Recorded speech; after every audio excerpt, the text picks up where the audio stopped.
संस्थापकाय च धर्मस्य सर्वधर्मस्वरूपिणे अवतारवरिष्ठाय रामकृष्णाय ते नमः। जननीं शारदां देवीं रामकृष्णं जगद्गुरुं पादपद्मे तयो श्रित्वा प्रणमामि मुहुर्मुहुः। नमः श्रीयतिराजाय विवेकानन्दसूरये सच्चित्सुखस्वरूपाय स्वामिने तापहरिणे।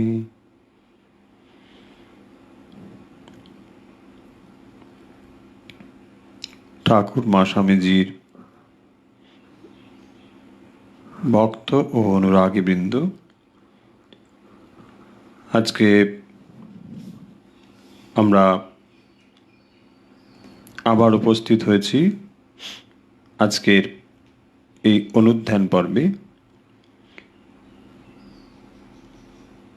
এই মুহূর্তে যারা আমাদের সঙ্গে সরাসরি এই অনুধ্যানে ও অভ্যাসে যুক্ত, সবাইকে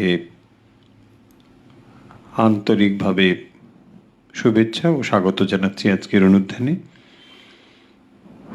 যারা আজ প্রথম আমাদের সঙ্গে এই অনুষ্ঠানে যুক্ত হয়েছেন, তাদেরকেও আন্তরিক শুভেচ্ছা। আমরা আজকের অনুধ্যানের বিষয় আপনাদের ইতিমধ্যে জানিয়েছি, আশা করি আপনারা জেনেছেন। আজকের অনুধ্যান আমরা শ্রী শ্রী রামকৃষ্ণ লীলা প্রসঙ্গের ওপরে করব। লীলা প্রসঙ্গ গ্রন্থটি সম্পর্কে অনেকেই জানেন। এটি স্বামী শারদানন্দের রচিত গ্রন্থটি শ্রীরামকৃষ্ণের জীবনী ও তাঁর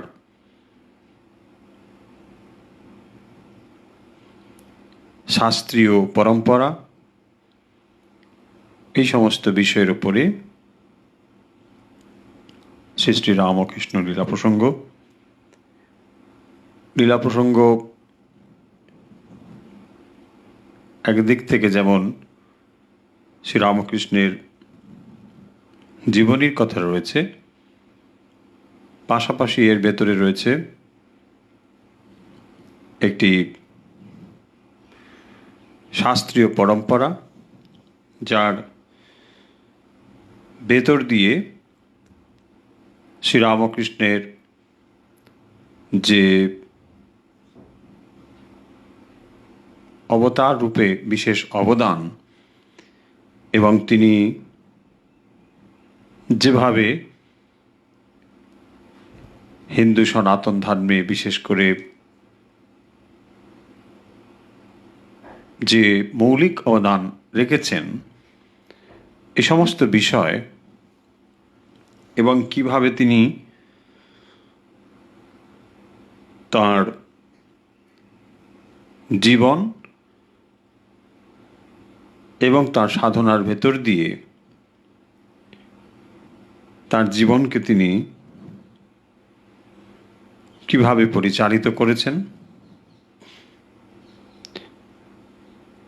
এই সমস্ত কিছুই এই গ্রন্থটির ভেতরে অত্যন্ত বিস্তারিতভাবে বর্ণনা রয়েছে। অন্যান্য অবতারের ক্ষেত্রে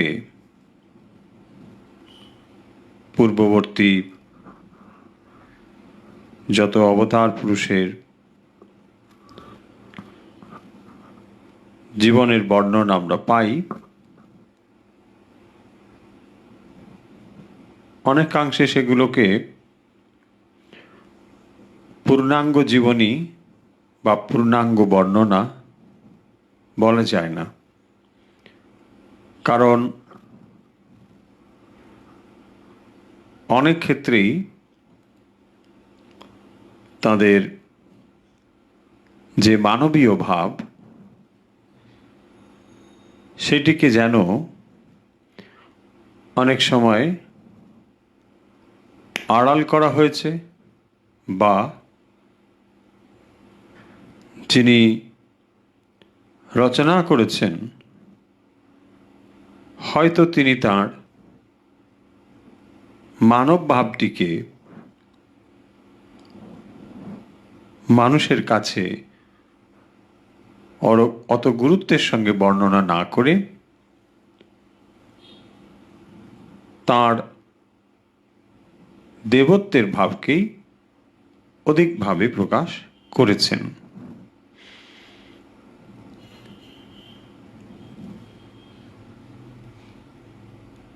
এর ফলে যারা রস আস্বাদন করতে চান, অর্থাৎ ভগবত লীলা জানতে চান, তাদের দৈব লীলা আস্বাদনে কোনো অসুবিধে ঘটেনি। কিন্তু পাশাপাশি ভগবান যখন মানব রূপ ধারণ করে আসেন, তিনিও যে মানুষের মতো আচরণ করেন, সেই মানবিক দুর্বলতার দিকগুলো বা মানবিক সীমাবদ্ধতার দিকগুলো অনেক সময় আমাদের দৃষ্টি এড়িয়ে যায়। শ্রী শ্রী রামকৃষ্ণ লীলাপ্রসঙ্গ গ্রন্থে শ্রীরামকৃষ্ণের জীবনের যে মানবিক ও দৈবিক দিক, এই দুটিরই সমন্বয় সাধন করা হয়েছে। এখানে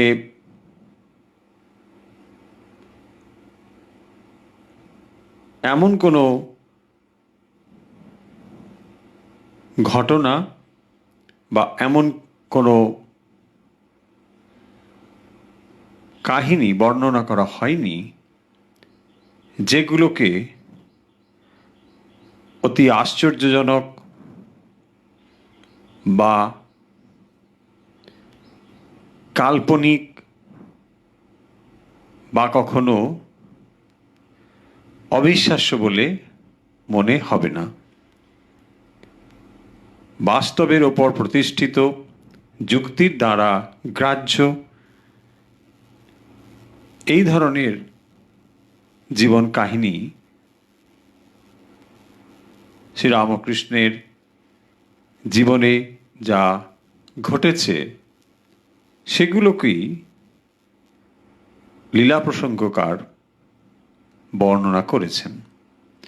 এবং এখানে তিনি উল্লেখ করেছেন যে যা কাহিনী এখানে তিনি লিখেছেন ঠাকুরের জীবনের, তার অধিকাংশই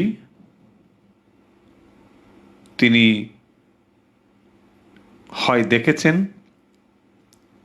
নয় যারা তাকে দেখেছে তার সঙ্গে থেকেছেন, সেখান থেকেই তথ্য সংগ্রহ করেছেন। ফলে এই তথ্য বিষয়ে এটি যে প্রামাণ্য, এ বিষয়ে কোনো সন্দেহ থাকার কথা নয়। তাই শ্রীরামকৃষ্ণ শ্রী শ্রী মা ও স্বামীজির বর্তমানে যে সমস্ত গ্রন্থাদি পাওয়া যায়, সেই গ্রন্থগুলোর মূল আকর গ্রন্থ বলতে গেলে যে যে গ্রন্থগুলোকে বোঝায়, তার ভেতরে শ্রী শ্রী রামকৃষ্ণ লীলা প্রসঙ্গ অন্যতম। আমরা আগেও কথা বলেছি যে অনেকেই এই গ্রন্থটি সেভাবে পাঠ করেননি, হয়তো হয়ে ওঠেনি পাঠ করা। তার কারণও রয়েছে। যারা, আমি সাধারণের কথা বলছি, সবার কথা নিশ্চয়ই বলছি না, ব্যতিক্রম নিশ্চয়ই রয়েছে, যারা ঠাকুর মা স্বামীজির ভাবের সঙ্গে যুক্ত হয়েছেন বা তথাকথিতভাবে দীক্ষিত হয়েছেন, তারা ঠাকুরের জীবনী জানার জন্যে একটি সংক্ষিপ্ত জীবনী বই পাওয়া যায়, সেটি অনেকে পড়েছেন। মায়ের এবং স্বামীজির জীবনেও এরকম ছোট ছোট বই অনেকে পড়েছেন। কিন্তু লীলা প্রসঙ্গের ভেতরে যে বিস্তারিতভাবে লেখা রয়েছে, এগুলো অনেকে হয়তো পড়া হয়ে ওঠেনি। আরেকটি দিক থেকে না পড়ার কারণ হয়েছে, এক, এটি বড় একটি গ্রন্থ, অনেক সময় ধরে অনেক কাল ধরে একে পড়তে হবে, এটি যেমন একটি দিক। দ্বিতীয়ত আরেকটি দিক হলো এর ভাষা। এখন যে বাংলা ভাষা সাধারণত লেখা কিংবা বলা হয়, সেই ভাষা থেকে এই ভাষা খানিকটা পুরনো, ফলে এর সঙ্গে তৎসময় এবং তদ্ভব ভাব শব্দের প্রয়োগ প্রচুর রয়েছে। ফলে যাদের সংস্কৃত সম্পর্কে বা একটু পুরনো বাংলা সম্পর্কে পাঠ করবার অনীহা রয়েছে, তাদের পক্ষে কিন্তু একটু অসুবিধে হয়। সবার নিশ্চয়ই বলবো না, কারো কারো। সেই কারণের জন্য অনেকে খানিকটা পড়ে তারপর হয়তো আর পাঠ শেষ করেননি, এটি হতে পারে। আর একটি বিষয় হচ্ছে যে কথামৃতের ভেতরে যেমন একটি কথোপকথন, একটি সংলাপের মতো জিনিস রয়েছে, মানে সেখানে যেন একজন বলছেন, একজন শুনছেন, আবার কেউ কেউ মতামত দিচ্ছেন, সে কথাও লেখা হচ্ছে। খানিকটা মানে নাটকীয়তা শব্দটি বললে আসলে একটু অন্যরকম বোঝায়, ঠিক সেরকম নয়, কিন্তু সংলাপ রয়েছে। ফলে সেখানে পাঠ করবার একটি আনন্দ রয়েছে, আলাদা আনন্দ রয়েছে। কিন্তু লীলা প্রসঙ্গে ঠিক তা নেই, কাহিনী রয়েছে। আবার যে ধরনের কাহিনী এখানে বর্ণনা রয়েছে, এটি কেবলমাত্র লীলা কাহিনী নয়, যে শ্রীরামকৃষ্ণ এত সালে জন্মগ্রহণ করলেন, তারপরেই করলেন, তারপরেই হলো, ওই হলো, ওই হলো, ঠিক এইরকম বর্ণনা নয়। আমরা যেমন জীবনী গ্রন্থ সাধারণত দেখে অভ্যস্ত, এটি ঠিক সেরকম নয়। তাই অনেক সময় আমাদের মনে হয় যে ঠিক কীরকম, সে কারণেও হয়তো অনেকে পাঠ করা হয়ে ওঠেনি। কিন্তু যারা গভীরভাবে এই বিষয়টিতে আগ্রহী, তারা দেখবেন যে লীলা প্রসঙ্গে শ্রীরামকৃষ্ণের সাধনার সময় বা তার পরবর্তী সময়ের যে সমস্ত ঘটনা এখানে লিপিবদ্ধ হয়েছে, এবং লীলা প্রসঙ্গকার দেখাতে চেয়েছেন এগুলোর শাস্ত্রীয় পরম্পরা। তাই লীলা প্রসঙ্গের ভেতরে অত্যন্ত গুরুত্বের সঙ্গে এবং খুব বিচার করে, চিন্তা করে কথাগুলো লেখা হয়েছে। অত্যন্ত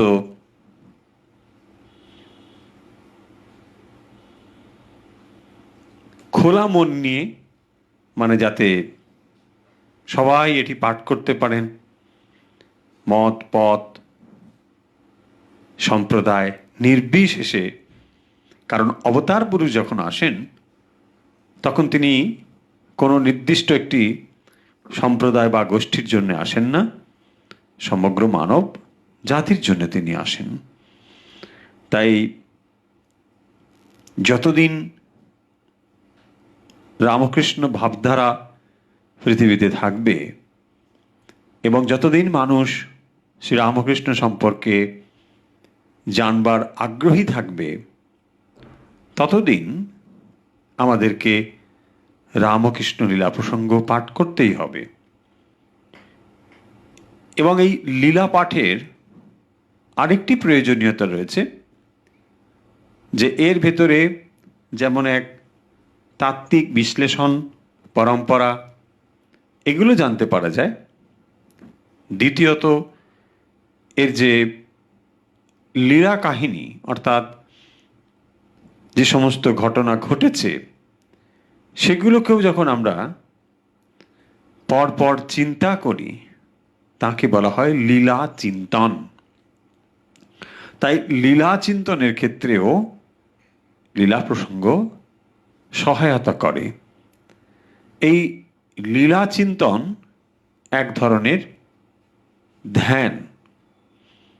যখন সাধক মনকে কোনো একটি বিষয়ে নিবিষ্ট করে তার সেই রূপ অথবা সেই গুণ মনের ভেতরে নিয়ে আসেন, বারবার যখন সেই চিন্তা করেন, তখন তাকে আমরা ধ্যান বলি। লীলা চিন্তনও এক রকমের ধ্যান। যখন কোনো একটি ঘটনা আমরা এখানে পাঠ করছি, সেই ঘটনাগুলোকে মনের কোনো এক শান্ত অবস্থায় চুপ করে বসে পরপর যদি সেগুলোকে আমরা চিন্তা করতে থাকি, তাহলেও আমরা ওই ঠিক অবস্থাতে পৌঁছে যেতে পারি এবং মন ওইভাবে ভাবিত হয়ে যায়। তাই একে বলা হয়েছে লীলা চিন্তন, এবং লীলা চিন্তনও এক রকমের ধ্যান। তাই যারা ঠাকুর মা স্বামীজির ভাবধারার সঙ্গে যুক্ত, যারা তাঁর জীবন কাহিনী জানতে চায়, তাদের কাছে লীলা প্রসঙ্গ গ্রন্থ ছাড়া অন্য আর কোনো গ্রন্থ নেই। কথামৃতে ঠাকুরের কথা রয়েছে, কিন্তু তাঁর জীবনের যে সমস্ত ঘটনা তা কিন্তু আমরা এখানেই পাই। আমরা যে বিষয়গুলো নিয়ে আলোচনা করেছিলাম এর আগে, নিশ্চয়ই আপনাদের মনে আছে। আমরা দেখেছিলাম যে কিভাবে শ্রীরামকৃষ্ণ দক্ষিণেশ্বরে এসেছিলেন, সেগুলো আলোচনা হয়েছে। এবং তারপর দক্ষিণেশ্বরের থেকে তিনি কিভাবে মায়ের পুজোয় অংশগ্রহণ করেছেন, এবং মায়ের পুজো করতে করতে কিভাবে বৈধি ভক্তি থেকে তিনি রাগানুগা ভক্তিতে রূপান্তরিত হয়েছেন, এবং এই রাগানুগা ভক্তির দ্বারা তিনি মাতৃ দর্শন লাভ করেছেন। সে পরম্পরা বা সে কথাগুলো আমরা পরপর আলোচনা করেছি আগের অনুধ্যানে।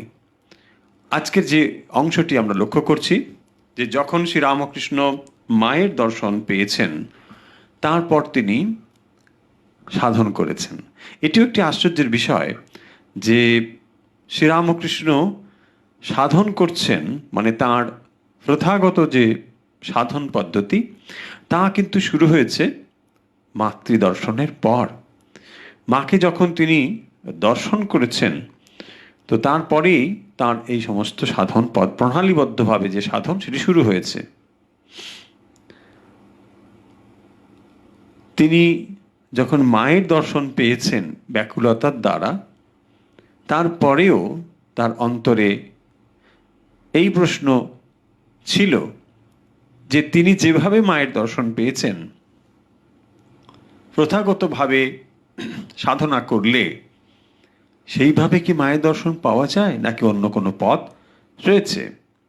তাই তিনি সমস্ত মত এবং পথগুলোকে নিজে পরীক্ষা করে দেখেছেন। এবং এটি আশ্চর্যের বিষয় যে কোনো একটি সাধন সিদ্ধি লাভ করতে তার 3 দিনের অধিক সময় লাগেনি।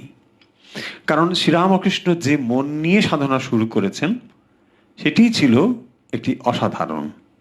কারণ আমরা জানি বাল্যকালে যখন তিনি গ্রামে থাকতেন কামারপুকুরে, সেই অবস্থাতেই তার সমাধির অনুভূতি হয়েছে।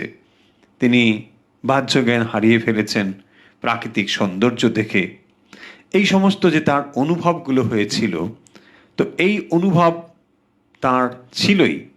ফলে আমরা বুঝতে পারি যে শ্রীরামকৃষ্ণ কোন মানসিকতা বা কোন মন নিয়ে সাধনা করছেন। এইটি যে সাধনার মূল জিনিস, এটিও প্রমাণিত হয় যে সাধক যখন তার ব্যাকুলতা এবং তার মনের প্রবণতা নিয়ে সাধনা শুরু করেন, তখন তিনি সিদ্ধি লাভ যে করবেন এ বিষয়ে কোনো সন্দেহ থাকে না। সাধারণ মানুষের ক্ষেত্রে যখন সাধনা শুরু হয়, তখন মনের গতি এত বহির্মুখী হয়ে থাকে যে সেই মনকে অন্তর্মুখী করার জন্য প্রবল চেষ্টা করতে হয়। কিন্তু শ্রীরামকৃষ্ণের ক্ষেত্রে সে ধরনের ঘটনা আমরা দেখতে পাচ্ছি না। তিনি সম্পূর্ণভাবে মনকে নিয়ন্ত্রিত করেছেন, শুধু নয়, সব সময় তিনি মায়ের যে পূর্ণভাবে তার সান্নিধ্য, এটি তিনি লাভ করছেন। যে ভগবৎ সান্নিধ্য তিনি সব সময় অনুভব করছেন, তাই পরবর্তীতে আমরা দেখতে পাচ্ছি তিনি যে সাধনাগুলো করছেন, অর্থাৎ তন্ত্রমতের সাধনা, বৈষ্ণব মতের সাধনা অর্থাৎ ভাবের সাধনা, এই সমস্ত সাধনা, এবং পরবর্তীতে যখন অদ্বৈত বেদান্তের সাধনা করছেন, এই সমস্ত সাধনা তার অনায়াসে তিনি সিদ্ধি লাভ করছেন। এই সাধনার তার কোনো কঠিন অবস্থা হয়নি। আমরা পড়ছিলাম যে যখন ভৈরবী ব্রাহ্মণী এসেছেন দক্ষিণেশ্বরে, সেই ভৈরবী ব্রাহ্মণী আসার ফলে কি করছেন না, শ্রীরামকৃষ্ণকে একটু একটু করে তৈরি করছেন কিভাবে তাকে তন্ত্রের সাধনার দিকে নিয়ে যাওয়া যায় এবং তন্ত্রের সাধনার দিকে তাকে প্রস্তুত করা যায়। আমরা নিশ্চয়ই সে কথাগুলো মনে রাখবো বা মনে রেখেছি। যখন শ্রীরামকৃষ্ণ দক্ষিণেশ্বরে রয়েছেন, বিভিন্ন দর্শন আদি তার হয়েছে, তখন তিনি এটিও দেখেছিলেন যে পরে পরে তার কারা আসবেন, কোন কোন গুরুর কাছে তাকে শিক্ষা লাভ করতে হবে, সমস্তই তিনি পূর্বে দেখেছিলেন। এবং যখন ভৈরবী ব্রাহ্মণী দক্ষিণেশ্বরে এসে উপস্থিত হলেন, তিনি এটিও পূর্বে জানতেন, এবং তাই আমরা দেখতে পাচ্ছি তিনি বিস্মিত হচ্ছেন না, বরং ব্রাহ্মণীও এসে বলছেন, হ্যাঁ বাবা, তুমি এখানে রয়েছো, আমি তোমাকে খুঁজছি। মানে তিনিও যেন জানতেন যে তাকে এখানে আসতে হবে। তাই দক্ষিণেশ্বরে এসে ভৈরবী ব্রাহ্মণী তিনি জানতে পারলেন যে শ্রীরামকৃষ্ণকেই তাকে শিক্ষাদান করতে হবে, এবং তাকে তিনি যখন শেখাবেন, অর্থাৎ তার যে তন্ত্রের বিভিন্ন সাধন পদ্ধতি, সেই অনুযায়ী তাকে সাধন করাবেন, তিনি একবার জেনে নিতে চান বা জেনে নিলেন কিভাবে বা কার প্রতি তিনি এই তার নৈবেদ্য গ্রহণ করেছেন। ফলে যোগেশ্বরীর বুঝতে অসুবিধে হলো না যে স্বয়ং শ্রীরামকৃষ্ণই তার ইষ্টরূপে আবির্ভূত হয়েছেন। তিনি ইষ্ট দর্শন করেছেন, এবং এই ইষ্ট দর্শন করেছেন বলেই তিনি তার ইষ্ট মূর্তি তাকে রঘুবীর শিলা বিসর্জন দিয়েছেন। এই কাহিনীগুলো আমরা দেখেছি বা আমরা এগুলো পর্যালোচনা, বিশ্লেষণ, অনুধ্যান করেছি। এরপরে ভৈরবী তিনি শ্রীরামকৃষ্ণের তন্ত্র সাধনার জন্যে যে 64 রকমের তন্ত্রের সাধন পদ্ধতি রয়েছে, সে সমস্ত সাধন বিষয়ে তিনি খুব অভিজ্ঞা ছিলেন, এবং তিনি এ বিষয়ে নিজে সাধন ভজন করেওছেন। তাই তিনি এগুলো ভালো করে জানতেন, এবং তাই শ্রীরামকৃষ্ণকে এই বিষয়ে তিনি ঠিকভাবে পরিচালনা করছেন। কোন কোন বিষয় বা কোন কোন দ্রব্যাদির প্রয়োজন হয়, তিনি গ্রামে ঘুরে ঘুরে সে সমস্ত সংগ্রহ করতেন, এবং শ্রীরামকৃষ্ণের যে সাধনের প্রয়োজনে সেগুলোকে তিনি কাজে লাগাতেন। পঞ্চমুণ্ডির আসন তৈরি করতে হয়, সে সমস্ত আসনও তৈরি করা হলো যাতে বসে শ্রীরামকৃষ্ণ তন্ত্র সাধনা করবেন। এই প্রসঙ্গে একটি জিনিস আমাদের মাথায় রাখা দরকার, বা একটু বিশ্লেষণ করতে পারি আমরা, যে অনেক সময় আমাদের মনে হয় মানে তন্ত্র মানেই একটি বিভৎস সাধন পদ্ধতি আমাদের কাছে অনেক সময় মনে হয়। তন্ত্র মানেই মনে পড়ে পঞ্চমকার সাধন, মদ্য, মৎস্য, মাংস, এই সমস্ত কথাগুলো মনে পড়ে আমাদের। তাই আমরা অনেক সময় ভাবি যে এগুলো সব বিভৎস সাধন। এই সমস্ত সাধন সত্যি খুব কেমন একটি আমাদের কাছে মনে হয়, বা সামাজিক পরিপ্রেক্ষিতে অনেক সময় এর একটি খারাপ ধারণা মানুষের ভেতরে রয়েছে। আসলে তন্ত্র একটি পথ, কোনো সন্দেহ নেই, তন্ত্র একটি নিঃসন্দেহী পথ। কিন্তু শ্রীরামকৃষ্ণ যখন এই সাধনা করেছেন, তিনি সমস্ত মেনে সাধনা তার করেছেন, সে বিষয়ে আমরা আসছি।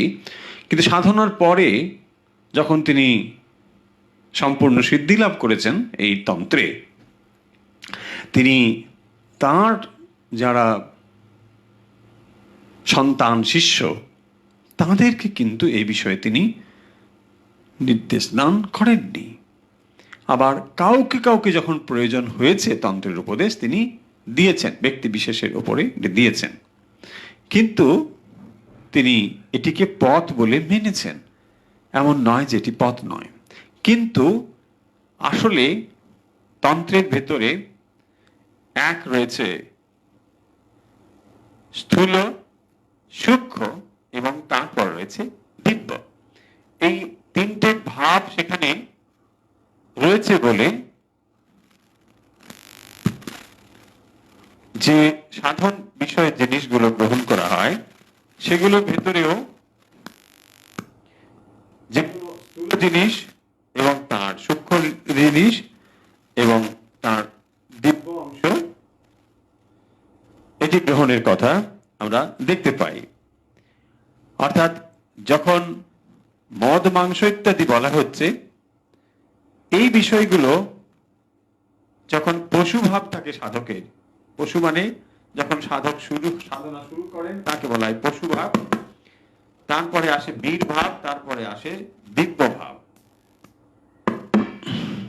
যখন সাধক সাধনা শুরু করেন তখন তার ভেতরে পশু ভাব থাকে। এই পশু ভাবের প্রাবল্যের ফলে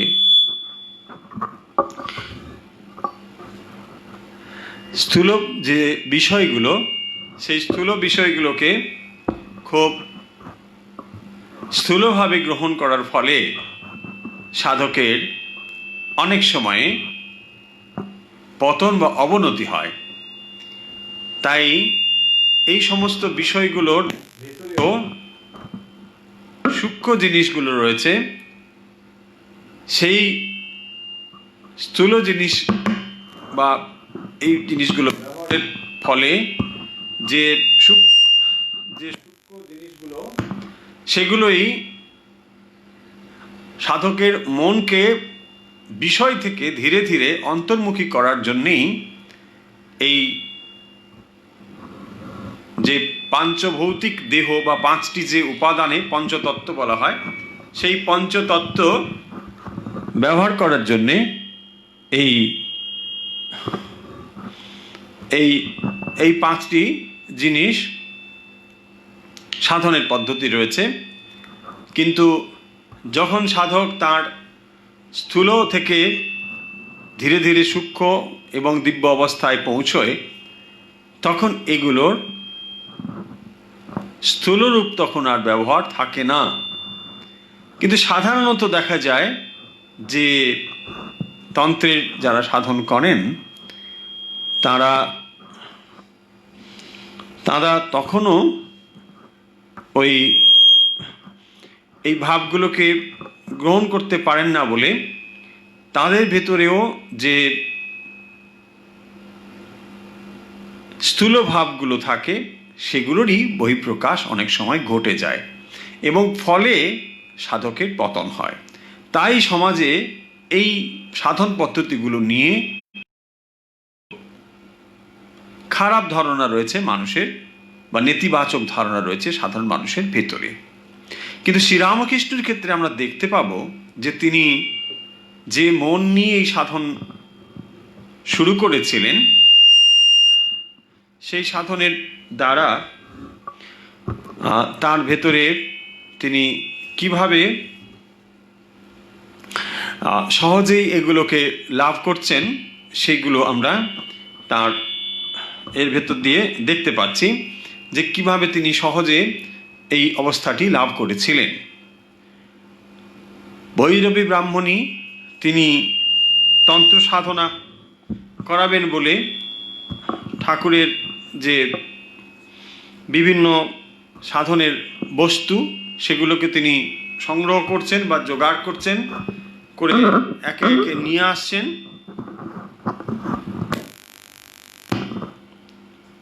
আর শ্রীরামকৃষ্ণকে তিনি প্রস্তুত করছেন এই সাধনগুলো দিয়ে তাকে তন্ত্রের তার যে সাধন সেগুলো করাবেন বলে। তিনি তন্ত্রের বিভিন্ন যে সাধন রয়েছে সেগুলোকে তিনি সাধন করাচ্ছেন। একদিন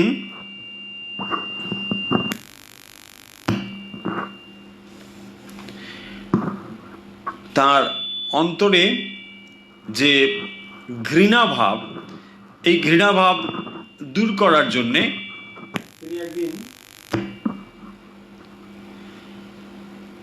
মাংস মরার খুলিতে মৎস্য রান্না করে শ্রীরামকৃষ্ণকে দিয়েছেন যে এটিকে গ্রহণ করতে হবে। আসলে তন্ত্রের ভেতরে এগুলো থাকে যে স্থূল ভাবগুলো, অর্থাৎ যখন তার শরীরের মন থাকে, সেই শরীরের থেকে মন যাতে ধীরে ধীরে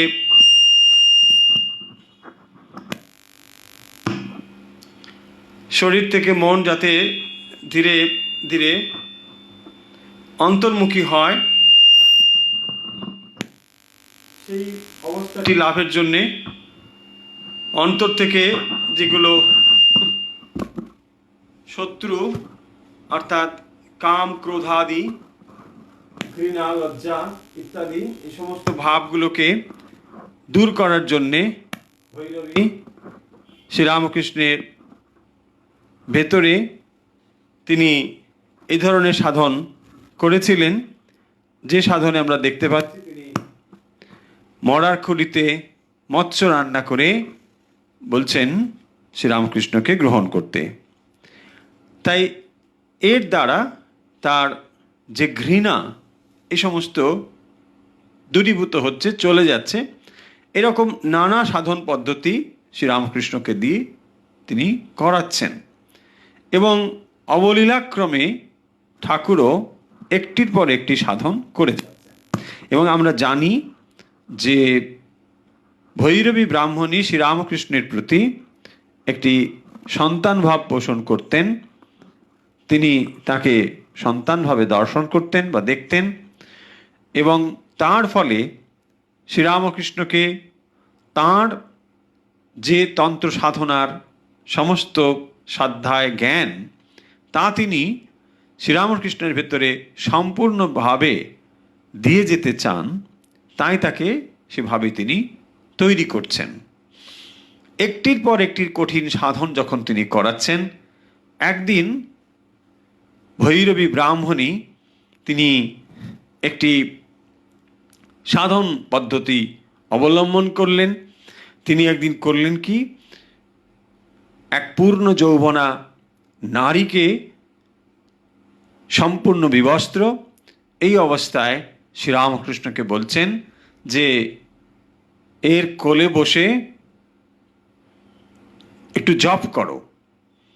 শ্রীরামকৃষ্ণ ওই অবস্থায় তিনি মায়ের কাছে প্রার্থনা করছেন যে মা, এক কঠিন পরীক্ষার সম্মুখীন আমি হয়েছি, তুমি রক্ষা করো বলে শ্রীরামকৃষ্ণ ওইভাবে তিনি জপ করা তো সামান্য ব্যাপার, শ্রীরামকৃষ্ণ বসা মাত্রই সমাধিমগ্ন হয়ে গেলেন।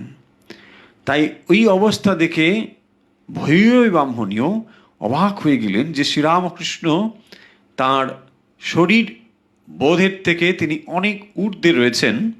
ওই অবস্থায় তিনি সমাধিমগ্ন হয়ে পড়লেন।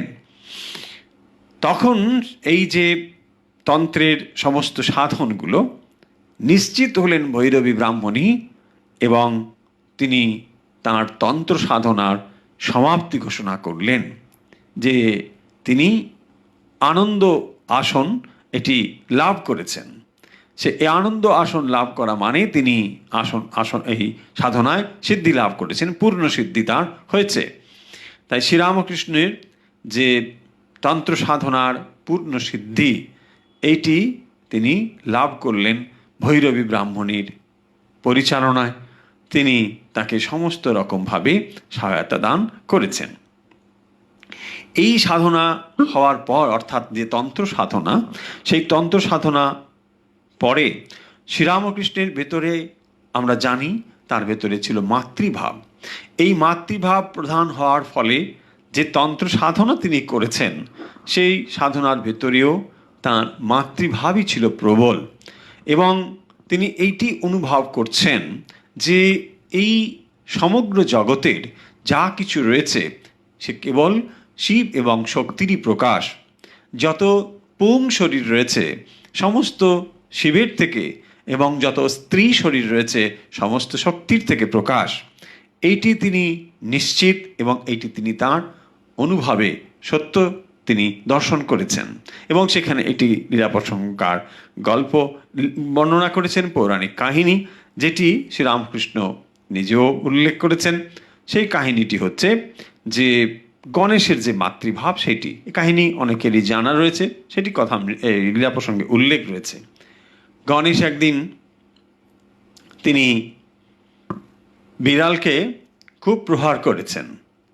বিড়ালকে প্রহার করেছেন এটি ছোট্ট একটি ঘটনা, কিন্তু পার্বতী তখন তার শরীরেও এরকম প্রহারের চিহ্ন, দাগ। তিনি গণেশকে বলছেন, বা গণেশ যখন এই অবস্থাটি দর্শন করেছেন, দেখেছেন, তখন তিনি অবাক হয়েছেন যে মা, তোমার গায়ে এরকম কেন, এরকম দাগ? কে তোমায় এরকম ভর্ৎসনা করেছে, প্রহার করেছে? তুমি বলো। মা তখন বলছেন যে না, এটি আমাকে কেউ প্রহার করেনি, তবে তুমি ভেবে দেখো তুমি কাউকে কিছু করেছো কিনা, তাই জন্যে আমার এরকম হয়েছে। আমি কিছু করেছি? আমি তো এরকম কিছু কখনো করিনি। আমি আমি আমি তোমায় এরকম কখন করলাম? তখন তিনি বলছেন যে না, তুমি আমাকে হয়তো করনি। তখন গণেশ ভাবনা শুরু করলেন যে আমি হয়তো অন্য কাউকে কিছু করেছি, পাশের বাড়ির কেউ হয়তো এসে, বা অন্য কেউ। জাস্ট একটি ঘটনা, যেহেতু এটি পুরাণ কাহিনী, আসলে এর ভেতরে যে কথাটি রয়েছে যে যখন এরকম হলো তখন পার্বতী বললেন যে না, তুমি হয়তো আমাকে প্রহার করনি, বা অন্য কেউ এসেও হয়তো আমাকে প্রহার করেনি, এটি ঠিক কথা, কিন্তু তুমি ভেবে দেখো তুমি অন্য কারোর উপর রুষ্ট হয়ে এরকম কিছু করেছো কিনা। তখন গণেশ বলল যে হ্যাঁ, আমি এরকম বিড়ালছানাকে প্রহার করেছি। ফলে তিনি বললেন যে দেখো, ওকে প্রহার করার ফলে সেই দাগ আমার গায়ে লেগেছে। আসলে এই পুরাণ কাহিনীর ভেতর দিয়ে যে কথাটি রয়েছে, বা যে তত্ত্বটি রয়েছে, যে প্রত্যেক জীবের ভেতরেই ভগবান প্রকাশ হয়ে রয়েছেন। তাই কোনো জীবের প্রতি যদি আমরা যেমন ব্যবহার করছি, তা কিন্তু ভগবানের প্রতিও তা সমর্পিত হচ্ছে, বা সেই ব্যবহারটি করা হচ্ছে। যেহেতু শ্রীরামকৃষ্ণ তন্ত্র সাধনা করছেন, এবং তন্ত্র সাধনার ফলে তার যে অন্তর্নিহিত মাতৃভাব ছিল, এবং যে মাতৃভাব নিয়ে তিনি মায়ের দর্শন পেয়েছেন, এটি তার অন্তর্নিহিত ভাব। তিনি তন্ত্র সাধনা করলেও তার অন্তর্নিহিত যে ভাব সেটি রয়েছে, এবং তার যে সত্যি সত্যি তিনি যে মাতৃভাবে, বা তিনি যে সন্তান ভাব, এবং তিনি ভগবতীকে মাতৃভাবে দর্শন করছেন, সেটি এই ঘটনার দ্বারা ব্যক্ত করা হয়েছে। তো শ্রীরামকৃষ্ণের আরেকটি অনুভব বা আরেকটি ফললাভ বলবো যা হয়েছে এই তন্ত্র সাধনার ফলে, সেটি হচ্ছে তিনি কুণ্ডলিনী শক্তির জাগরণ সেটি অনুভব করেছেন। কুণ্ডলিনী শক্তির জাগরণ সম্পর্কে অনেকের নানা রকম ধারণা রয়েছে, প্রসঙ্গক্রমে সেগুলো একটু আমরা আলোচনা করতে পারি। যে তন্ত্রে এই ধরনের কুণ্ডলিনী শক্তি বা যোগে এই ধরনের কুণ্ডলিনী শক্তির কথা রয়েছে। অনেকে আমরা মনে করি যে কুণ্ডলিনী শক্তি মানে মূলাধার চক্রে রয়েছে, সেখান থেকে ওপরে উঠে যাবে, এই কিছু যোগ সাধনা করলেই উঠে যাবে। আসলে ব্যাপারটা কিন্তু এরকম, যতটা স্থূল করে আমরা মনে করি। অনেক প্রতীকী চিহ্ন রয়েছে, সাপের মতো, সাপ যেন ওখানে মাথা করে ঘুমিয়ে রয়েছে, তারপরে ধীরে ধীরে উঠে পড়লো, এইসব ব্যাপার নয়। আসলে সত্যি যে কিছু নেই তা নয়, সেটি ঠিক একটি যোগের ভাষা। আসলে যোগ যে ভাষাতে কথা বলে বা তন্ত্র যে ভাষাতে কথা বলে, সেই ভাষাগুলো আমাদের সাধারণ মানুষের ভাষার থেকে একটু ভিন্ন। এর কারণও রয়েছে। এর কারণ হচ্ছে যে যাতে করে এই গুরুমুখী বিদ্যা অর্থাৎ তন্ত্র, গুরু তার থেকে শিষ্য, তার থেকে শিষ্য, এইভাবেই সেটি সম্প্রসারিত হয়, সবাই জানতে পারেন। তাই তারা কি করেন, কতগুলো প্রতীকী শব্দ ব্যবহার করেন, যেই প্রতীকী শব্দগুলো আমরা সাধারণভাবে বুঝি না, বুঝতে পারি না। আমরা কি মনে করি, তাহলে বোধহয় এরকম একটি সাপ ওখানে আছে, কিছুদিন যদি আমরা দম নেওয়া ছাড়া এসব করতে থাকি বা কিছু এখানে ঘষাঘষি করতে থাকি, একবারে সাপ উঠে পড়বে আর সঙ্গে সঙ্গে বিরাট একটা কিছু হয়ে যাবে, সারা ব্রহ্মাণ্ড আমার কন্ট্রোলে হয়ে যাবে। তা নয়। কুণ্ডলিনী একটি শক্তি, শুধু এরকম নয়, এরকম প্রচুর শক্তি আমাদের ভেতরে রয়েছে। আমাদের এই মানব শরীর ভেতরে প্রচুর শক্তি রয়েছে, কিন্তু কেন এই শক্তির জাগরণ করছি সেটিও সাধকের জানা প্রয়োজন। যে কোনো সাধনাই কেন করছি এটি হচ্ছে অত্যন্ত গুরুত্বপূর্ণ বিষয়। কারণ যাকে আমরা তথাকথিতভাবে ধর্ম বা আধ্যাত্মিক সাধন বলে ভাবি, সেই সাধনগুলো নাও হতে পারে যদি আমরা তাদের প্রতি তেমন মনোভাব পোষণ না করি, অন্য কোনোভাবে করতে পারি। তাই এই শক্তি, যে শক্তি অন্তর্নিহিত রয়েছে, সেই শক্তির জাগরণ আমরা কেন করতে চাই এইটি আগে জানা প্রয়োজন। কেন শক্তির প্রয়োজন? যদি মনে করি যে কোনো একটি মানুষকে চমৎকৃত কিছু দেখাবো, তাহলে সেটি আলাদা জিনিস। সত্যি সত্যি যে জগৎ কারণ শক্তি, সেই শক্তি মানুষের ভেতরে রয়েছে, তাকে কেন নিয়ন্ত্রিত করতে চায় সে বিষয়ে পূর্ণ জ্ঞান না থাকা ফলে আমরা যদি খানিকটা বুঝে তার করতে চাই, হিতে বিপরীত হবে। এরকম প্রচুর নজির রয়েছে। এর ফলে তার সমস্ত বুদ্ধি মন বিভ্রান্ত হয়ে মানুষ একেবারে প্রায় মরণোন্মুখ হয়েছে। তাই এই সমস্ত জিনিসগুলো সম্পর্কে মানুষের ধারণা স্পষ্ট হওয়া উচিত। যে কারণের জন্য আমরা শক্তির বিকাশ ঘটাতে চাইছি, অর্থাৎ শক্তির যে নিম্ন স্তর থেকে ঊর্ধ্বমুখী স্তরে আমরা শক্তিকে তুলতে চাই, সেই ক্ষমতা মানুষের ভেতরে রয়েছে, কিন্তু তাকে করতে গেলে চাই পূর্ণ শক্তির ওপর নিয়ন্ত্রণ, ইন্দ্রিয়ের উপর পূর্ণ নিয়ন্ত্রণ। সেই জিনিসগুলোকে না গুরুত্ব দিয়ে কেবলমাত্র যদি মনে করি যে কিছু বাহ্যিক ক্রিয়াদি করলেই কুণ্ডলিনী শক্তি জাগরণ হয়ে গেল, তাহলে অত্যন্ত ভুল। এবং তার ফলে যে সূক্ষ্ম সূক্ষ্ম স্নায়ু রয়েছে আমাদের শরীরে, সেই সমস্ত স্নায়ুগুলি বিকল হয় এবং এর ফলে জটিল স্নায়বিক রোগ, মানসিক অসুখ তৈরি হয়।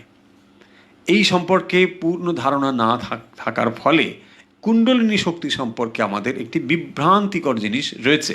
এবং বর্তমান যেহেতু এখন তথ্য বহুল এমন অবস্থার ভেতরে আমরা বাস করছি, যেখানে তথ্য আমাদের কাছে হাজার হাজার তথ্য এসে হাজির হচ্ছে, এবং এই তথ্যের ভেতর থেকে সত্যিকারের বিভ্রান্তি হচ্ছে কোনটি সত্য তথ্য আমরা বড় বিভ্রান্তিতে পড়ে যাই। সাধারণ মানুষ হিসেবে সত্যিই আমরা খুব বিভ্রান্তিতে পড়ি। যে বিষয়টিকে জানতে চান দেখবেন হাজার তথ্য এসে উপস্থিত হয়ে যায়, তখন মানুষ বুঝতে পারে না। সত্যি তাই, কারণ এখন ইন্টারনেট মোবাইল ফোনের যুগ। এখানে খুলে দিন, আপনি দেখবেন হাজার বিষয় এসে হাজির হয়েছে এবং প্রত্যেকটি পরস্পর বিরোধী এবং বিভ্রান্তিকর। তাই শ্রীরামকৃষ্ণ, আমরা তন্ত্র সাধনা যখন পড়ছি, তিনি তন্ত্র সাধনা করেছেন এবং তন্ত্র সাধনার ফলে তিনি যে পূর্ণ সিদ্ধি লাভ করেছেন এ বিষয়ে কোনো সন্দেহ নেই। তথাপি তিনি তন্ত্র কিন্তু আমাদের সাধন করতে বলেননি। তার মানে কি? কেন তিনি শ্রীরামকৃষ্ণ বললেন না? তিনি এই যুগের মানুষের জন্য, অর্থাৎ এই বর্তমান কলিযুগে যখন মানুষের মন সততই নিম্নমুখী এবং সততই মানুষের মন স্থূল, সেই মন নিয়ে যে সমস্ত সাধন, সূক্ষ্ম সূক্ষ্ম যে সাধন, সেগুলো করতে গেলে সাধারণত বিপদের সম্ভাবনা প্রচুর। কিন্তু তিনি একে মত বা পথ বলে যে অস্বীকার করেছেন তা নয়, এটি একটি নিঃসন্দেহেই মত এবং পথ, কিন্তু সাবধানতা অত্যন্ত জরুরি। প্রায়ই এখানে বিপদের সম্ভাবনা রয়েছে। এখন কথা হচ্ছে যে এটি কেন আমরা সাধন করব? এর ফলে যে শক্তিগুলো আসে, সেই শক্তিগুলোর দ্বারা যদি আত্মজ্ঞান লাভ করাই আমার উদ্দেশ্য হয়, তার অন্য পথ রয়েছে। এই লাভ শক্তি দ্বারা যেমন আত্মজ্ঞান লাভ করা যায়, অন্য পদ্ধতির দ্বারাও আত্মজ্ঞান লাভ করা যায়। যদি এই শক্তিগুলোর দ্বারা আমি জগতের মানুষের কাছে কোনোভাবে কোনো দেখাচ্ছি যে দেখো একটা বিরাট কিছু, তাহলে কিন্তু এই শক্তিগুলোর খুব নিম্নতর প্রয়োগ হলো। তাই শ্রীরামকৃষ্ণ তাঁর সাধনার পরে তাঁর এই সমস্ত শক্তি ঘটেছিল, শক্তি তাঁর ভেতরে ছিল, যেগুলোকে অষ্টসিদ্ধি বলা হয়। শ্রীরামকৃষ্ণ অষ্টসিদ্ধি তাঁর ছিল। তিনি নরেনকে একদিন ডেকে বলছেন, নরেন দেখ, আমার ভেতরে অষ্টসিদ্ধি হয়েছে, তুই চাস তোকে এগুলো দেবো। স্বামীজি তখন কি বললেন যে এইগুলো হলে কি হয়? বলছেন আমার ভেতরে এইগুলো রয়েছে, আমি এগুলো দিয়ে প্রয়োগ করব না, কিন্তু তোকে তো অনেক কাজ করতে হবে, তোকে প্রচার করতে হবে মানুষের কাছে, মানুষের জন্যে কাজ করতে হবে, তুই এগুলো নিতে পারিস। তখন নরেন্দ্রনাথ বলছেন যে এগুলো দিয়ে কি আমার ভগবান লাভ হবে? বলছেন না, তা হবে না, ভগবান লাভ হবে না। যদি ভগবান লাভ না হয়, এগুলো আমার চাই না। এই নরেন্দ্রনাথ একমাত্র বলতে পেরেছিলেন এগুলো চাই না। এরকম কম সাধকই পাওয়া যাবে যারা বলতে পারেন যে হাতের কাছে যেগুলো শ্রীরামকৃষ্ণ বলছেন যে আমি অষ্টসিদ্ধি তোকে দিতে চাই, তিনি সেগুলো অগ্রাহ্য করেছেন। এই সমস্ত জিনিসকে যিনি অগ্রাহ্য করে একমাত্র আত্মজ্ঞান লাভের জন্যে চেষ্টা করেন বা আত্মজ্ঞান লাভের জন্য প্রয়াসী হন, তিনিই তো তা লাভ করবার অধিকারী। শ্রীরামকৃষ্ণ যখন সাধনা, তিনি তন্ত্র সাধনা শেষ করছেন, তখন তার ভেতরে এই অনিমা, লঘিমা, এই সমস্ত শক্তির বিকাশ ঘটেছে। তিনি ইচ্ছে করলে নিজেকে বিরাট শরীর করতে পারেন, ইচ্ছে করলে নিজেকে ক্ষুদ্র করে ফেলতে পারেন। এইরকম সমস্ত শক্তি তার ভেতরে হয়েছে। এই যে সমস্ত শক্তিগুলো, এই শক্তিগুলো শ্রীরামকৃষ্ণের এগুলোকে অত্যন্ত তুচ্ছ বলেছেন। এগুলো তার প্রতি অত্যন্ত ঘৃণ্য জিনিস ছিল, এগুলোকে তিনি খুব ঘৃণার চোখে দেখতেন। এই সমস্ত শক্তিগুলো, এই শক্তিগুলো লাভ করাও সাধারণের পক্ষে সম্ভব নয়, অনেক কঠিন সাধনার ফল। কিন্তু যদি সাধকের দৃষ্টি থাকে একমাত্র আত্মজ্ঞান লাভ, তখনই তিনি এগুলোকে এড়িয়ে যেতে পারেন। এগুলো সাধকের কাছে একটি প্রলোভন। সাধারণ যখন জড়জগতে আমরা রয়েছি, সেই জড়জগতে যেমন প্রলোভনের অনেক বস্তু রয়েছে, যখন সাধক সাধনায় অগ্রসর হয়ে খানিকটা এগিয়ে যান, তখনও এই সূক্ষ্ম সূক্ষ্ম অনেক রকম বিষয় তার কাছে এসে হাজির হয়। এই সমস্ত শক্তি তখন তার কাছে এসে হাজির হয়। সেই শক্তিগুলোকেও অতিক্রম করে সাধককে যেতে হয়। যখন শ্রীরামকৃষ্ণ তাহলে তিনি কুণ্ডলিনী শক্তির যে জাগরণ এটি অনুভব করেছেন। কিভাবে অনুভব করেছেন তার সেই বর্ণনা লীলাপ্রসঙ্গকার এখানে দিয়েছেন।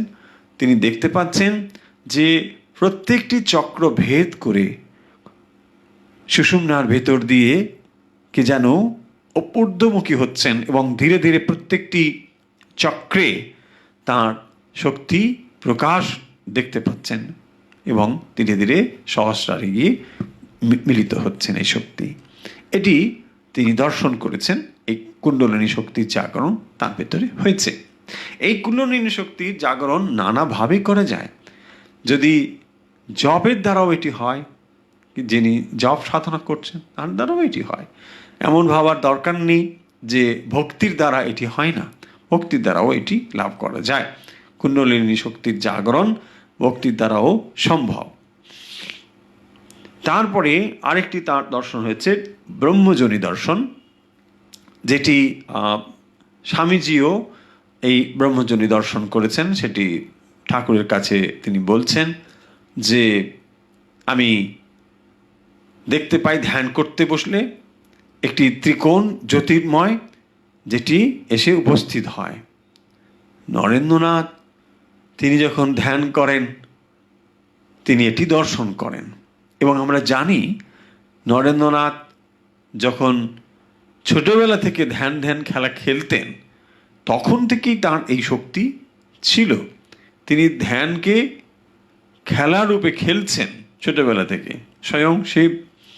তো তিনি যখন এইভাবে দর্শন করতেন শ্রীরামকৃষ্ণের কাছে সেটি বর্ণনা করেছেন এবং শ্রীরামকৃষ্ণ বলছেন এটি হচ্ছে ব্রহ্মজনী দর্শন। নরেন্দ্রনাথ ভাবতেন যে সবাই বোধহয় ধ্যান করলে এরকমই দর্শন করেন।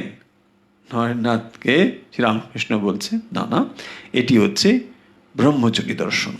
আরেকটি দর্শন তার হয়েছে এই সাধনার শেষে বা পরিসমাপ্তিতে বলবো যে অনাহত ধ্বনি দর্শন তিনি করেছেন, মানে অনুভব করেছেন অনাহত ধ্বনি। অর্থাৎ আহত হলে তাকে বলা হয় আহত। যত ধ্বনি তৈরি হয় সমস্ত ধ্বনি আহত থেকে হয়, অর্থাৎ একটি শব্দ উৎপন্ন করতে গেলে আরেকটি আঘাত তৈরি করতে হয়। কোনো আঘাত ছাড়া শব্দ উৎপাদিত হয় না। এটি হচ্ছে সাধারণ শব্দ। অনাহত ধ্বনি হচ্ছে যা কোনো আঘাত ছাড়াই উৎপন্ন হচ্ছে, তাকে বলা হয় অনাহত ধ্বনি। এই অনাহত ধ্বনি বা নাদ, যেটি প্রতীক রূপে ওঙ্কার বা প্রণব মন্ত্র, সেইটি তিনি দর্শন করেছেন। মানে এই সমস্ত বিশ্ব ব্রহ্মাণ্ডের যেটি কারণ নাদ, সেটি হচ্ছে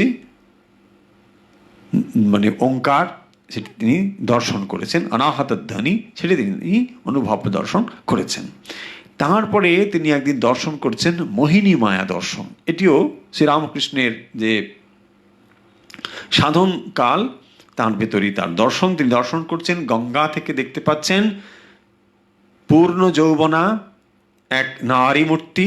তিনি কি করছেন, গঙ্গার থেকে পারে এলেন, সেখানে তিনি সন্তান প্রসব করলেন।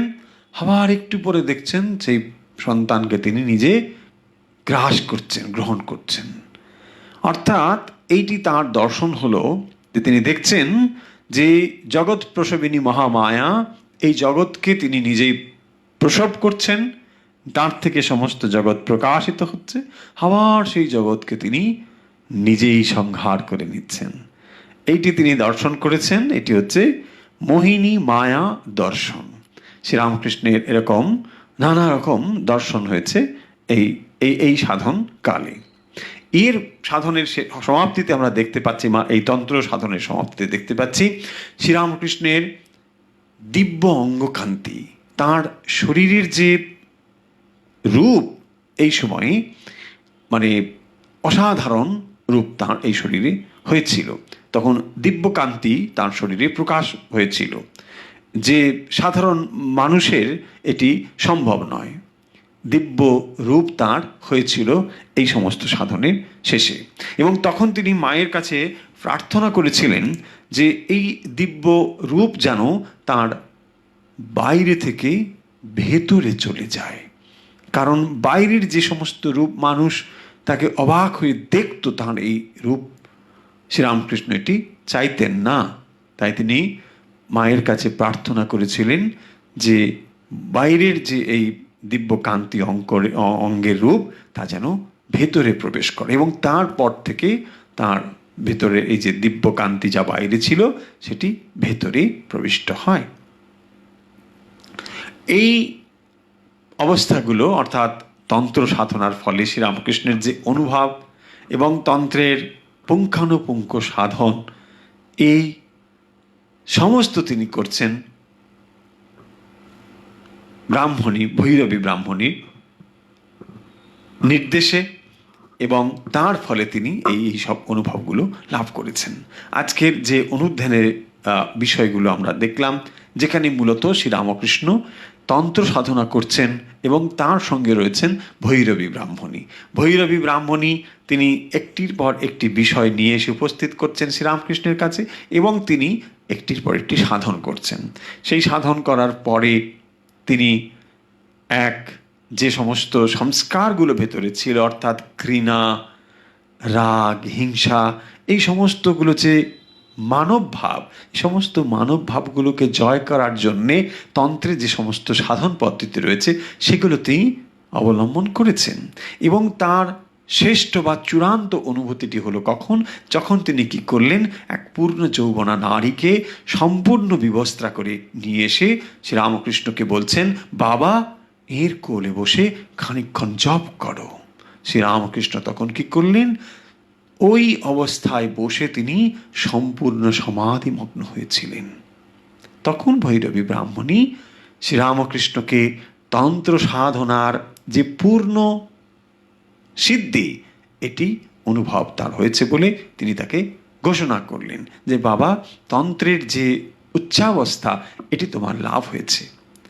তন্ত্র সাধনায় তিনি সিদ্ধি লাভ করলেন, এবং তন্ত্রের সিদ্ধি লাভ করার ফলে তার যে সমস্ত শক্তির বিকাশ হয়েছিল সেগুলো হচ্ছে, তিনি অনুভব করেছেন কুণ্ডলিনী শক্তির জাগরণ হয়েছে, তিনি দেখেছেন তার ব্রহ্মজনী দর্শন হয়েছে, এবং তিনি অনাহত ধ্বনি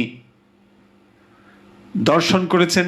তারপর তিনি মোহিনী মায়ারূপ দর্শন করেছেন, এবং তার যে দিব্য অঙ্গকান্তি প্রকাশ তিনি শরীরে দেখেছেন, এবং মায়ের কাছে প্রার্থনা করে তার অঙ্গকান্তি যাতে জ্যোতির্ময় অঙ্গকান্তি ভেতরে প্রবিষ্ট হয় তার জন্য তিনি মায়ের কাছে প্রার্থনা করেছেন।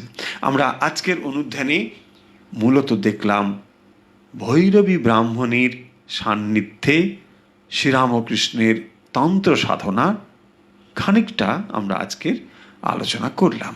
এই সাধক জীবনে শ্রীরামকৃষ্ণ একটির পর একটি সাধন করেছেন। এই সমস্ত সাধনগুলো তিনি অত্যন্ত সহজভাবেই সিদ্ধি লাভ করেছেন।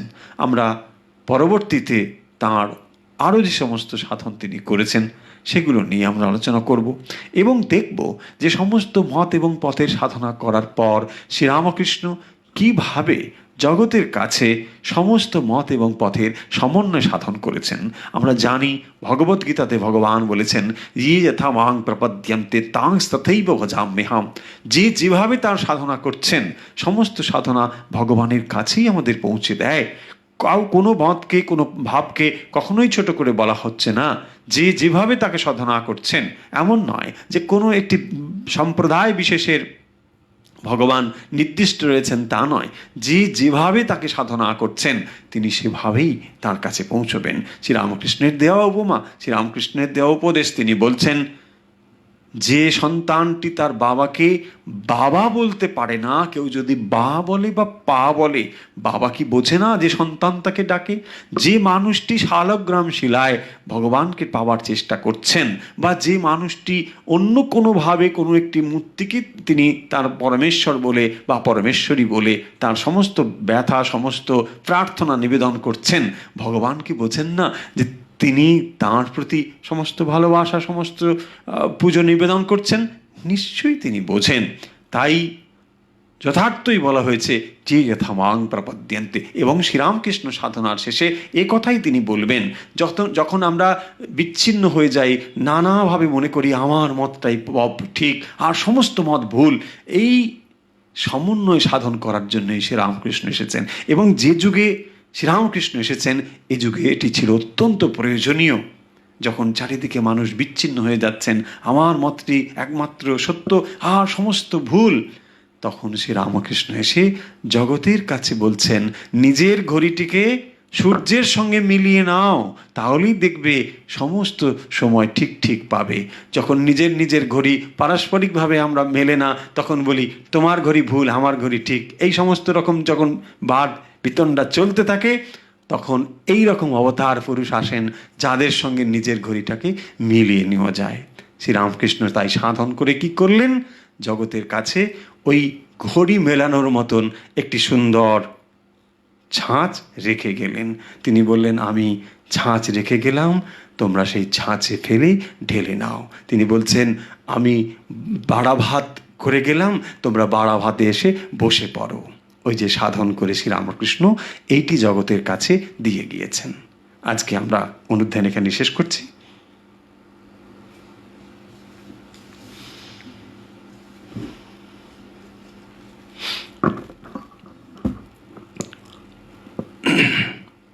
আসুন আমরা এখন অভ্যাসের জন্য প্রস্তুত হই।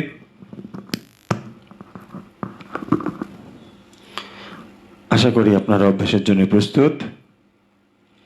যে যেখানে বসে অভ্যাস করছেন, সুখাসন, সিদ্ধাসন অথবা চেয়ারে বসে, আসুন আমরা অভ্যাস শুরু করি। ঘরে অতিরিক্ত আলো থাকলে কমিয়ে দিন, অতিরিক্ত শব্দ থাকলে বন্ধ করে দিন। আসুন আমরা সাধন শুরু করি।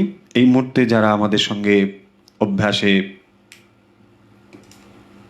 প্রস্তুত হচ্ছেন, সবাইকে আন্তরিকভাবে স্বাগত জানাচ্ছি এবং আশা করছি যারা রোজ আমাদের সঙ্গে অভ্যাস করেন, আজকেও আমাদের সঙ্গে তারা নিশ্চয়ই রয়েছেন এবং অভ্যাস করছেন।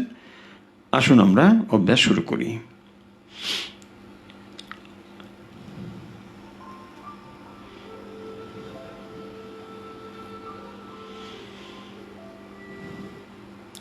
লম্বা শ্বাস নিন কয়েকবার।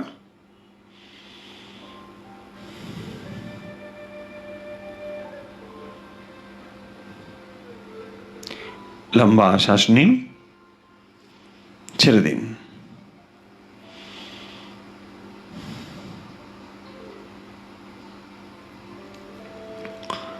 লম্বা শ্বাস নিন,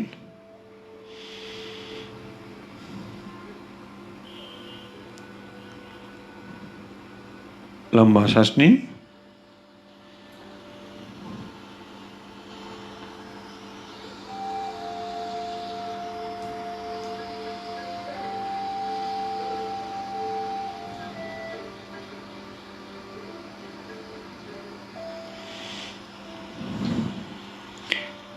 লম্বা শ্বাস নিন।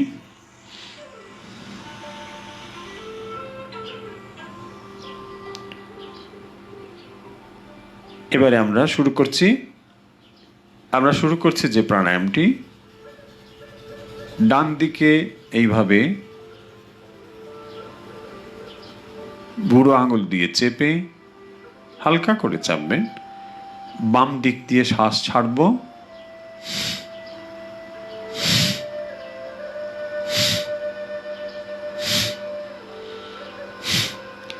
সেকেন্ডে একবার একবার করে শ্বাস ছাড়ব। বাম দিকে 10 বার, ডান দিকে 10 বার করে নিন।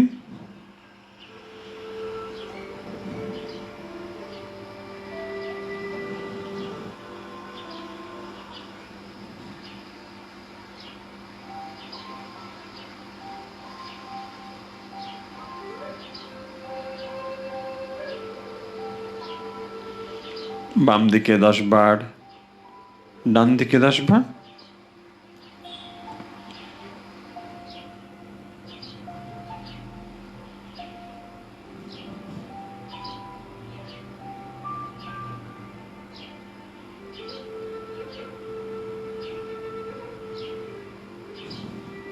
হয়েছে, রিল্যাক্স। ধীরে ধীরে বাম দিকে শ্বাস নেব, ডান দিকে ছাড়ব। লম্বা শ্বাস নিন বাম দিকে, ছেড়ে দিন। শ্বাস নিন বাম দিকে, ছেড়ে দিন।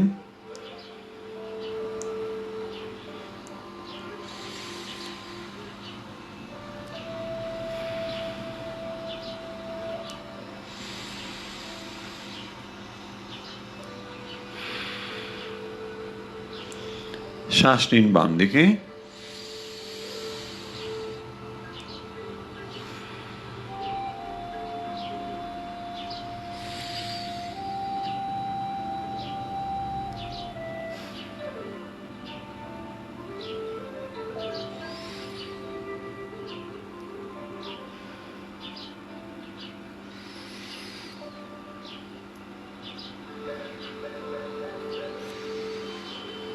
শ্বাস নিন বাম দিকে, ছেড়ে দিন ডান দিকে।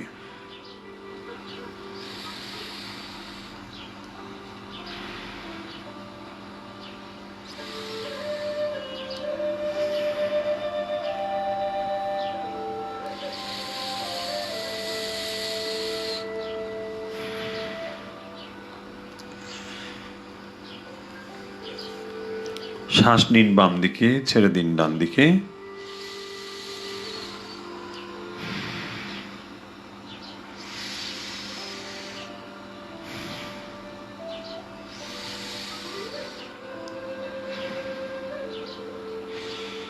রিল্যাক্স, কয়েকবার স্বাভাবিক শ্বাস নিন।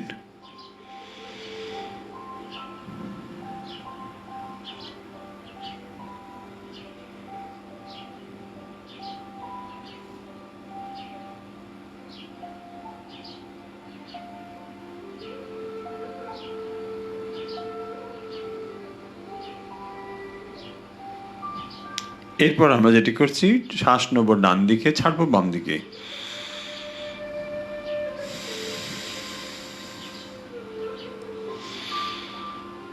শ্বাস নিন ডান দিকে, ছেড়ে দিন বাম দিকে।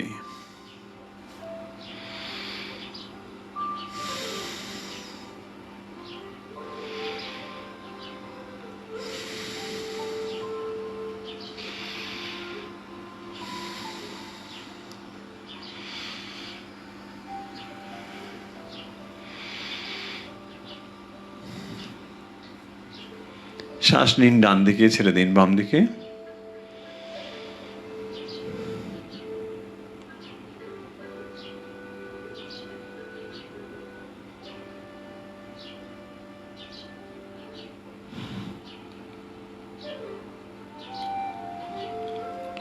শ্বাস নিন ডান দিকে, ছেড়ে দিন বাম দিকে।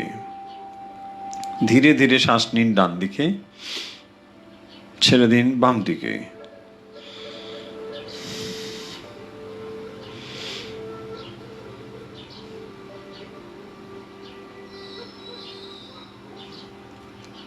শ্বাস নিন ডান দিকে, ছেড়ে দিন বাম দিকে।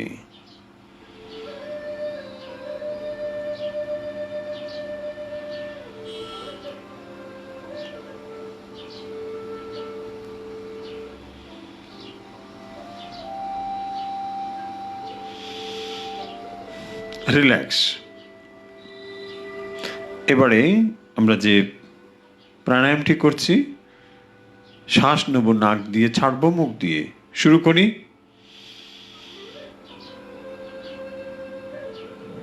আমরা কতগুলো সহজ প্রাণায়াম এখানে করি, আপনারা নিশ্চয়ই জানেন। নাক দিয়ে শ্বাস নেব, মুখ দিয়ে ছাড়বো।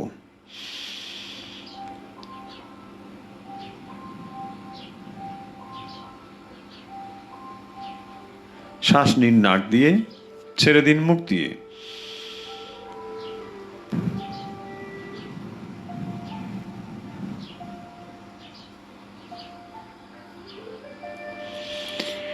রোগমুক্ত সুস্থ শরীর এবং আধ্যাত্মিকভাবে শান্ত ও নির্মল মনের জন্যে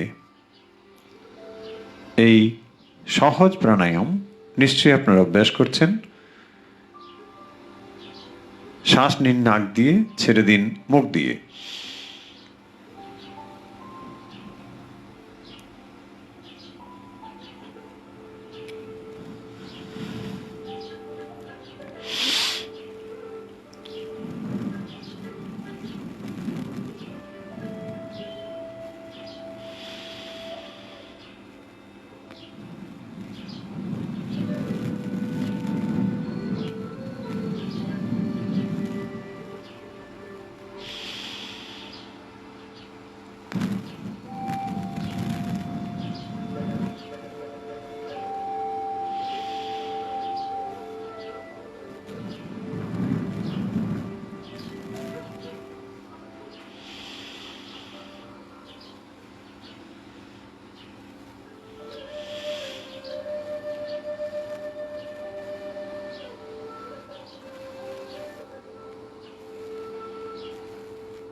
রিল্যাক্স। এবারে স্বাভাবিক শ্বাস নিন, কয়েকবার ধীরে ধীরে শ্বাস নিন, ধীরে ধীরে ছাড়ুন।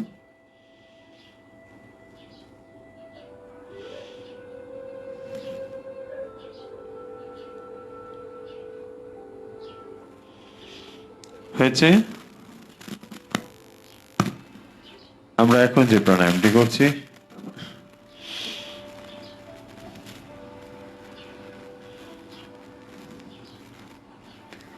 ছন্দবদ্ধ শ্বাস। শ্বাস নেব 6 গুনতে গুনতে, ছাড়বো 6 গুনতে গুনতে। শুরু করি। 1 2 3 4 5 6। 1 2 3 4 5 6। 1 2 3 4 5 6। 1 2 3 4 5 6। 1 2 3 4 5 6। 1 2 3 4 5 6। 1 2 3 4 5 6। রিল্যাক্স।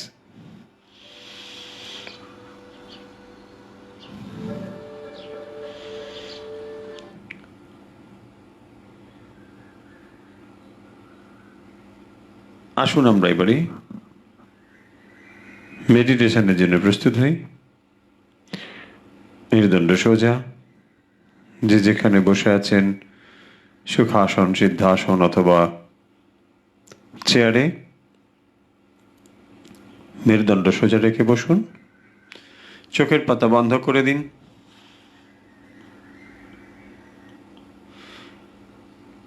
হালকা করে চোখের পাতা বন্ধ করুন।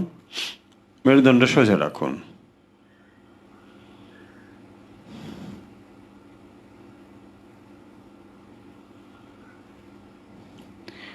ধীরে ধীরে শ্বাস নিন, ধীরে ধীরে ছাড়ুন।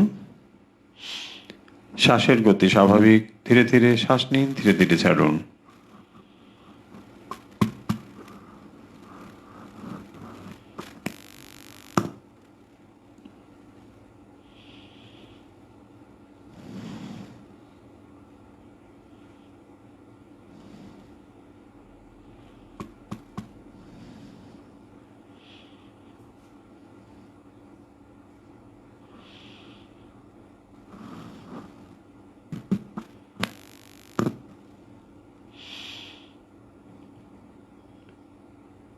শ্বাসের গতি স্বাভাবিক। ধীরে ধীরে শ্বাস নিন, ধীরে ধীরে ছাড়ুন।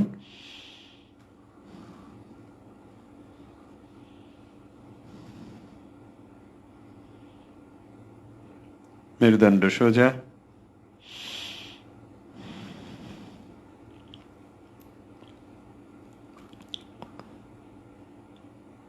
মেডিটেশনের জন্য আশা করি আপনি প্রস্তুত।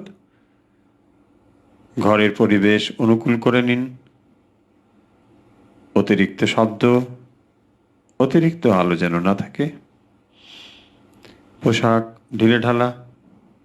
শ্বাসের গতি স্বাভাবিক। মেরুদণ্ড সোজা।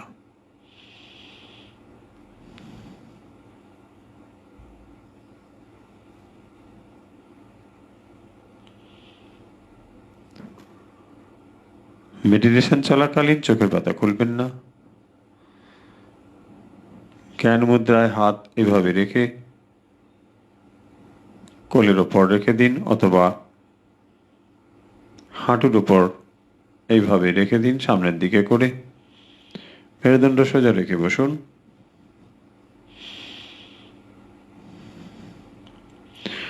আপনার শরীর সম্পূর্ণ সুস্থ এবং দৃঢ়। মন সম্পূর্ণ শান্ত।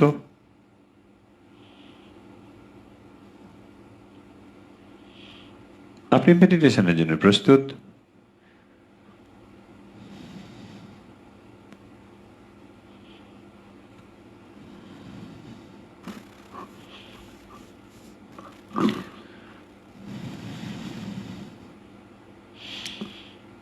আপনি সতর্ক থাকুন, নিদ্রা যেন আপনার চেতনাকে কখনো আচ্ছন্ন না করে।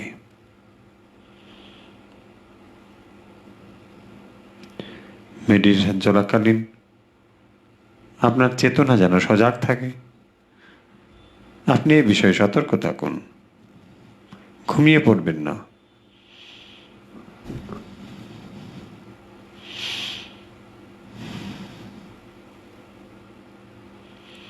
মনকে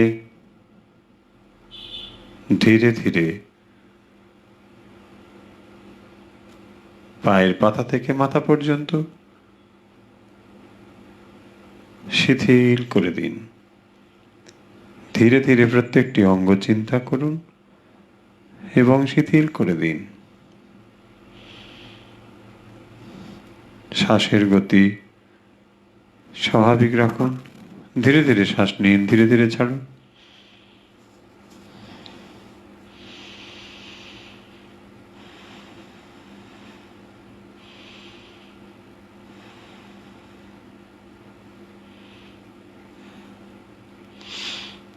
ধীরে ধীরে শ্বাস নিন, ধীরে ধীরে ছাড়ুন।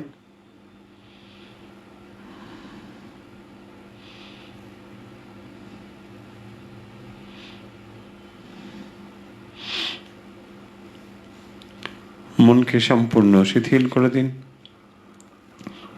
শরীরের প্রত্যেকটি অঙ্গ ধীরে ধীরে চিন্তা করুন এবং সম্পূর্ণ শিথিল করে দিন।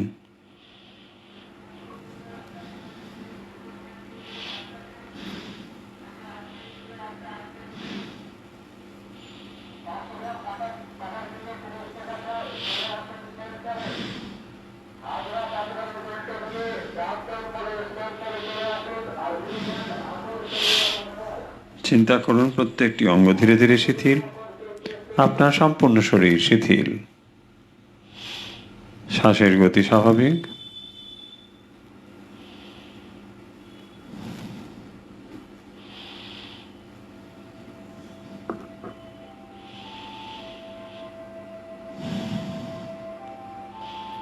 ধীরে ধীরে শ্বাস নিন, ধীরে ধীরে ছাড়ুন।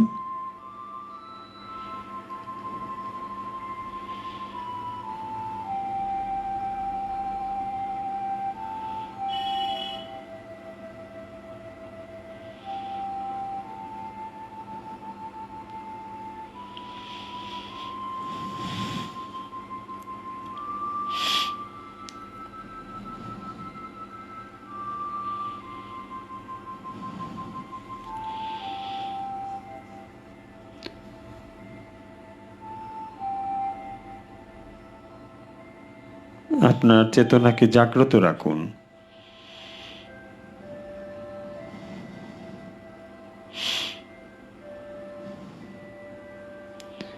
চেতনাকে সম্পূর্ণ সজাগ রাখুন। নিদ্রা যেন আপনার চেতনাকে আচ্ছন্ন না করে, আপনি সতর্ক থাকুন।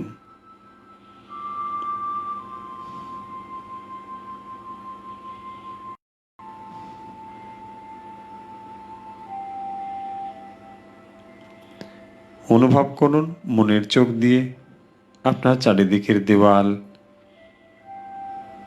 ওপরের ছাদ,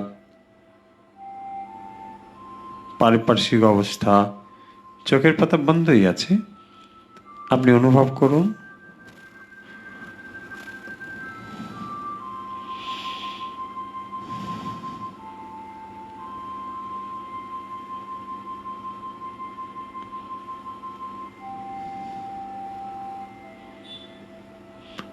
অনুভব করুন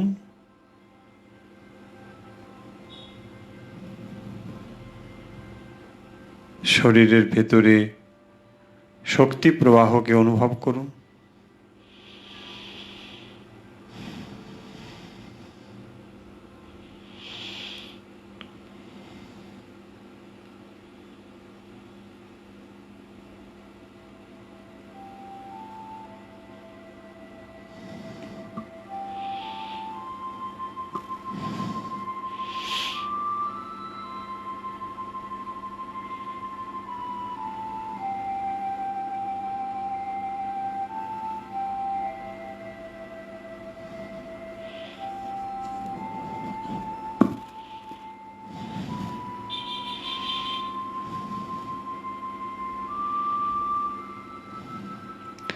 শ্বাস ধীরে ধীরে নিন, ধীরে ধীরে ছাড়ুন। মনের মাঝে যেমন চিন্তায় আসুক, বিরক্ত হবেন না। চিন্তা আসবে এবং চলে যাবে। আপনি স্থির শান্ত হয়ে বসুন।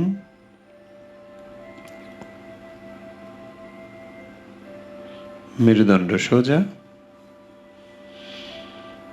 শ্বাসের গতি স্বাভাবিক। সতর্ক থাকুন, সজাগ থাকুন, ঘুমিয়ে পড়বেন না।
মন সম্পূর্ণ শান্ত।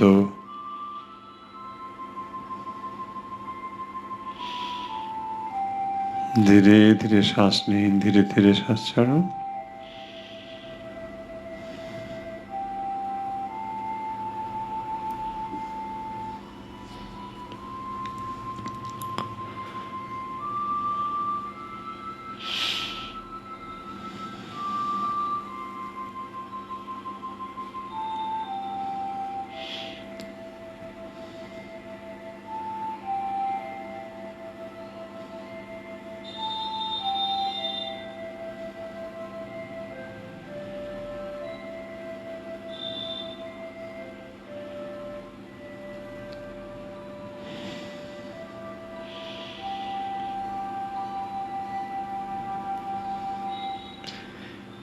মনে মনে কল্পনা করুন,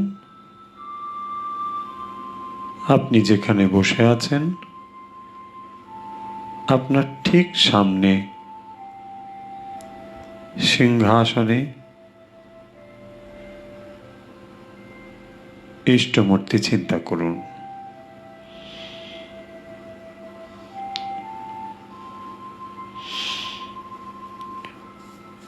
আপনি যেখানে বসে আছেন, আপনার সামনে ইষ্টমূর্তির চিন্তা করুন। সিংহাসনে বসে আছেন, পূর্ণ রূপ দর্শন করুন।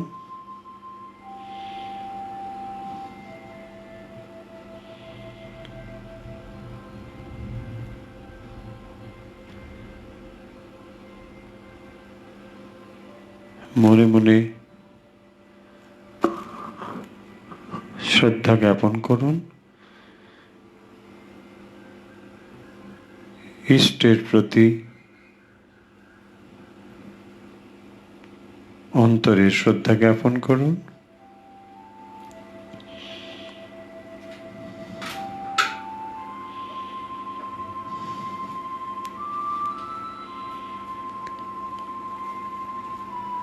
আপনার সামনে চেয়ারে ইষ্টমূর্তি দর্শন করুন।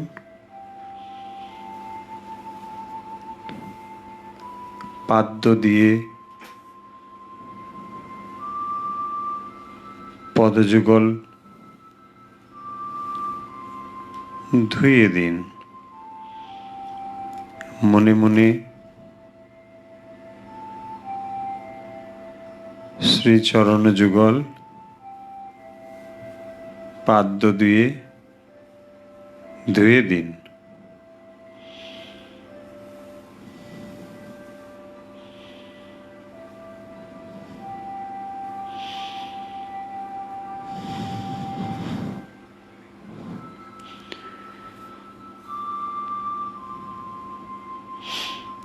সামনে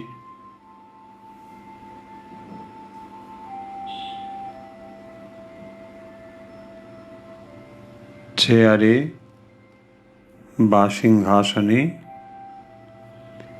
ইষ্টমূর্তিকে দর্শন করুন। শ্রীচরণ যুগল পাদ্য দিয়ে ধুয়ে দিন।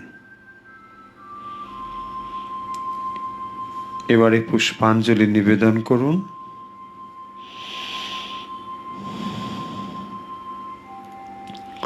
ফুলের মালা পরিয়ে দিন।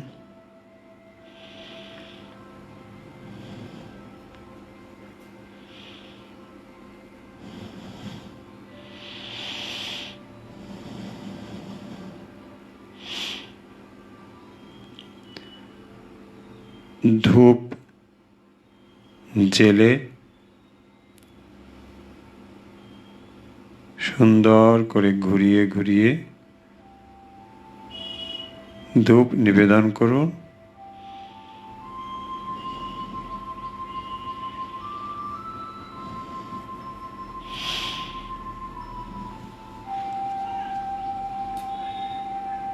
ইষ্টমূর্তিতে আরতি নিবেদন করব।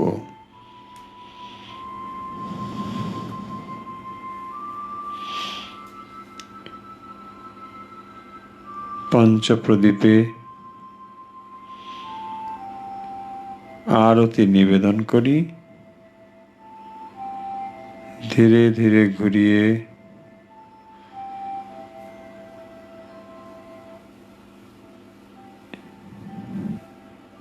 একটির পর একটি ধীরে ধীরে ঘুরিয়ে আরতি নিবেদন করছি।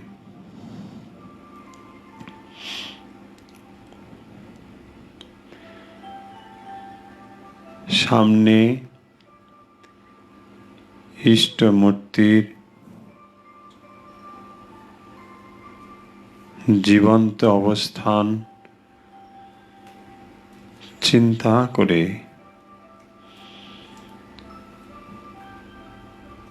পঞ্চপ্রদীপ আরতি করুন।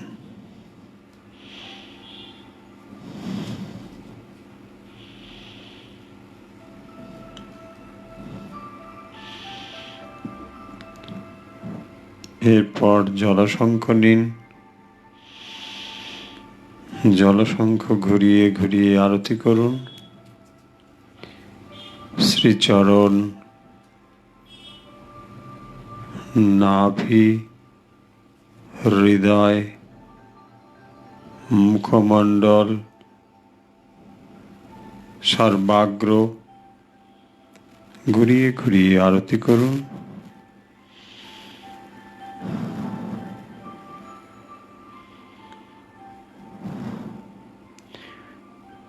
এরপর বস্ত্র দিয়ে আরতি করুন।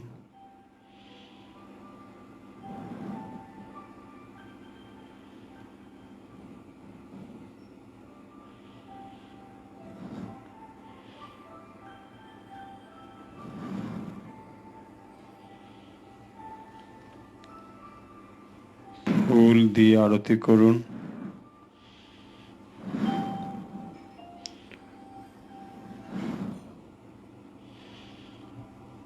ফুল দিয়ে আরতি করুন। ঘুরিয়ে ঘুরিয়ে আরতি করুন।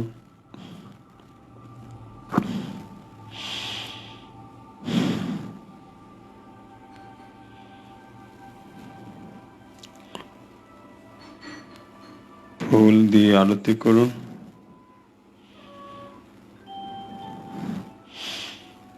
ফুল দিয়ে আরতি করুন।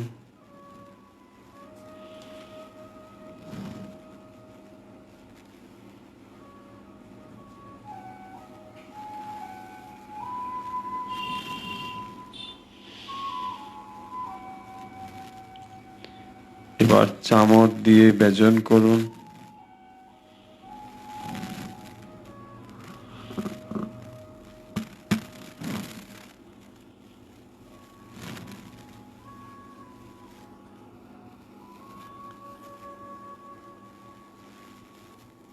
চামর দিয়ে ব্যজন করুন।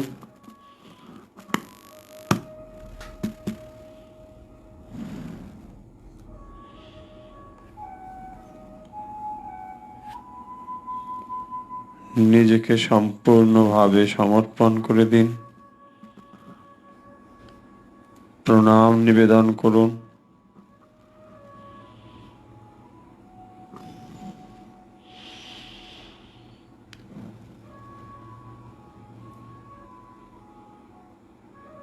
সামনের সিংহাসনে ইষ্টমূর্তি জীবন্ত ও জ্যোতির্ময় রূপ দর্শন করুন।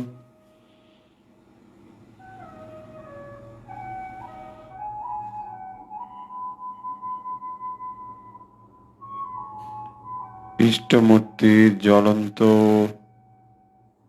জ্যোতির্ময় রূপ দর্শন করুন।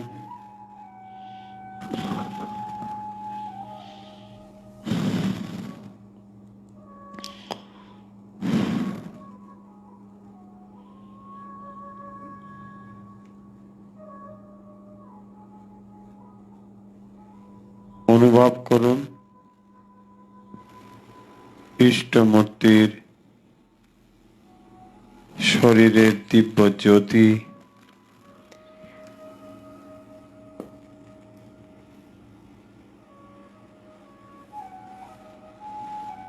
হৃদয়ে এসে প্রবেশ করল।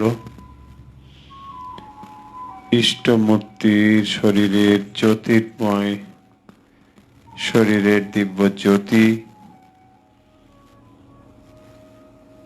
নিজের হৃদয়ে এসে প্রবেশ করল।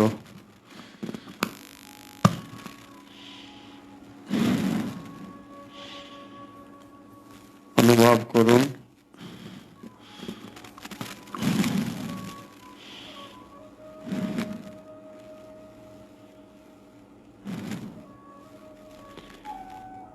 হৃদয়ে অনুভব করুন দিব্য জ্যোতি জ্যোতির্ময় রূপে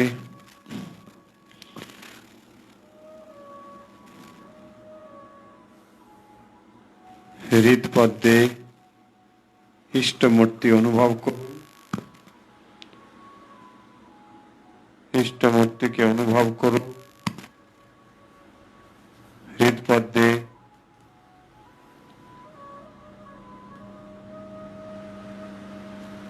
আপনি যেদিকে মুখ করে আছেন সেই দিকে মুখ করে আছেন।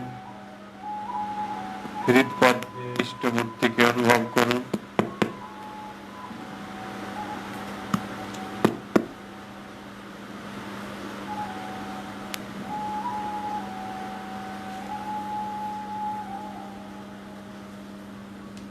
জ্যোতির্ময় ইষ্টমূর্তি হৃদপদ্মে অনুভব করুন।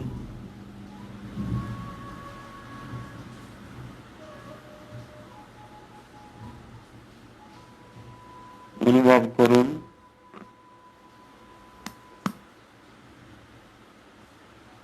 জন্ম জন্ম ধরে এই দিব্য অনুভূতি লাভের জন্য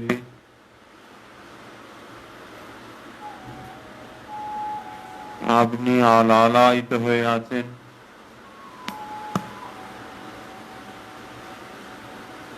এই দিব্য জ্যোতি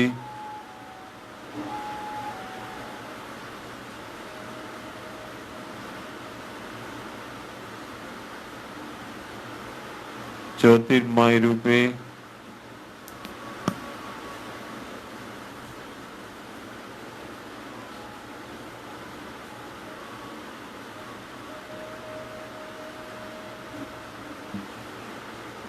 অন্তরে অনুভব করুন। অন্তরে পূর্ণভাবে দিব্য জ্যোতির অনুভব করুন। জ্যোতির্ময় ইষ্টমূর্তিকে অনুভব করুন।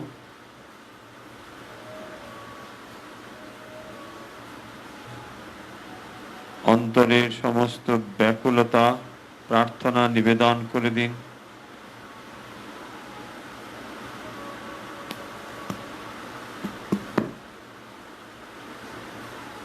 যে দিব্য অনুভব লাভ করার জন্যে আপনি জন্ম জন্ম প্রতীক্ষা করছেন, সেই অনুভব আপনার কাছে এসে উপস্থিত হয়েছে। আপনি অনুভব করুন। দিব্য জ্যোতির কাছে প্রার্থনা করুন।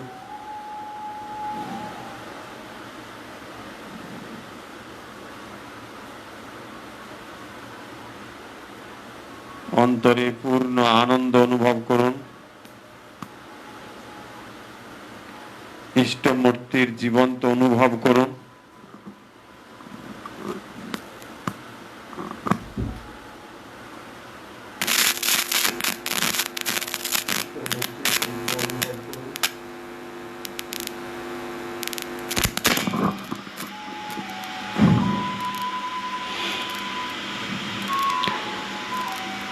অন্তরের সমস্ত ব্যাকুলতা নিবেদন করে দিন। সমস্ত প্রার্থনা উজাড় করে দিন।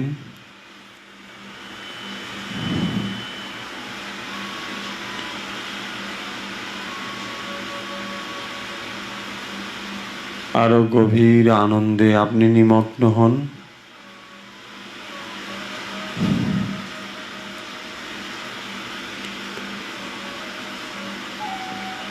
এই গভীর আনন্দ লাভ করার জন্যই আপনি জন্ম জন্ম ধরে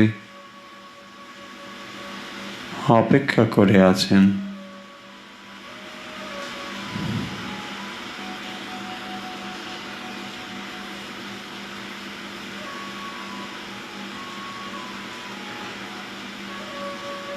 সমস্ত প্রার্থনা, সমস্ত ব্যাকুলতা ইষ্টপদে সমর্পণ করে দিন। 3 বার ওঙ্কার উচ্চারণ করব। এরপর ধ্যানের স্বাভাবিক অবস্থায় ফিরে আসব।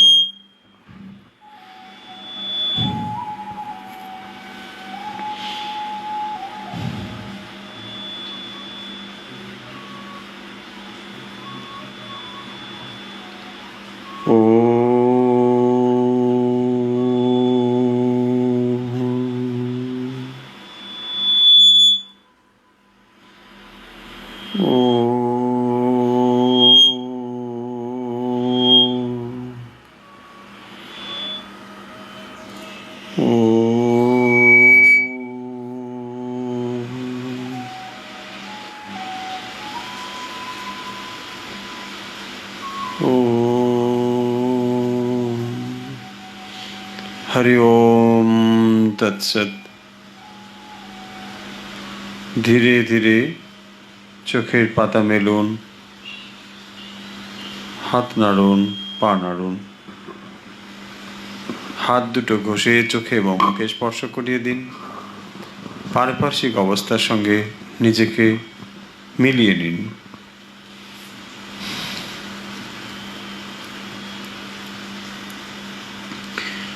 আজকের অনুধ্যান এবং অভ্যাস পর্ব আমরা এখানে শেষ করছি।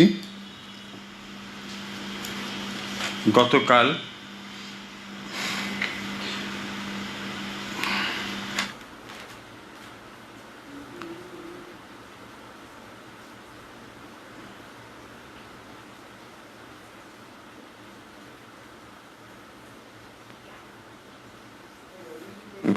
আমাদের অনুধ্যান এবং অভ্যাস পর্বে আমরা অনুধ্যানের যে প্রশ্ন আপনাদের কাছে রেখেছিলাম, যেহেতু গতকাল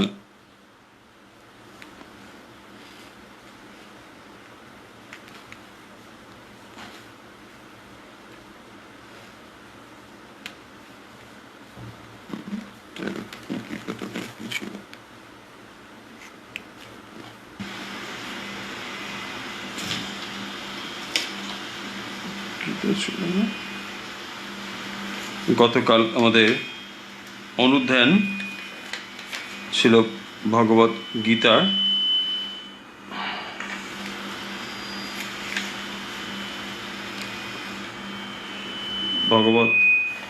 গীতার অনুধ্যানে আমরা যে প্রশ্ন আপনাদের কাছে রেখেছিলাম তার উত্তর আপনারা পাঠিয়েছেন, যাদের সঠিক উত্তর এখানে আমরা পেয়েছি তাদের নাম আমরা ঘোষণা করছি, যারা আমাদের কাছে সঠিক উত্তর পাঠিয়েছেন।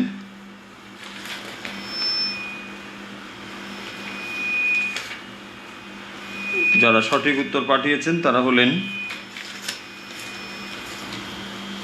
সুনিতা পাল বিরাটি, স্বপন কুমার চক্রবর্তী হাওড়া, পাপিয়া বাছার গড়িয়া, পার্থসারথী প্রামাণিক কাটোয়া, শিখা চন্দ নবগ্রাম হুগলি, রুমা রায় আরামবাগ, তাপসী সামন্ত বেলেঘাটা,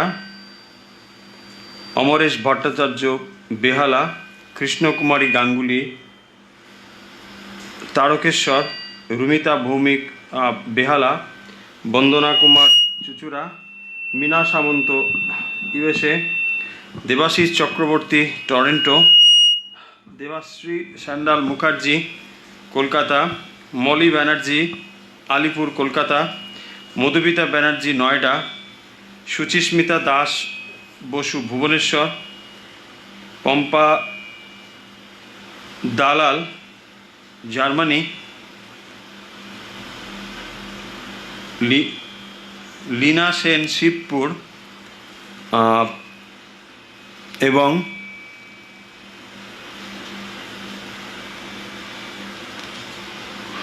মনীষা দাস ব্যাঙ্গালোর, তপতি চক্রবর্তী বজবজ, অর্চনা মজুমদার শিলিগুড়ি।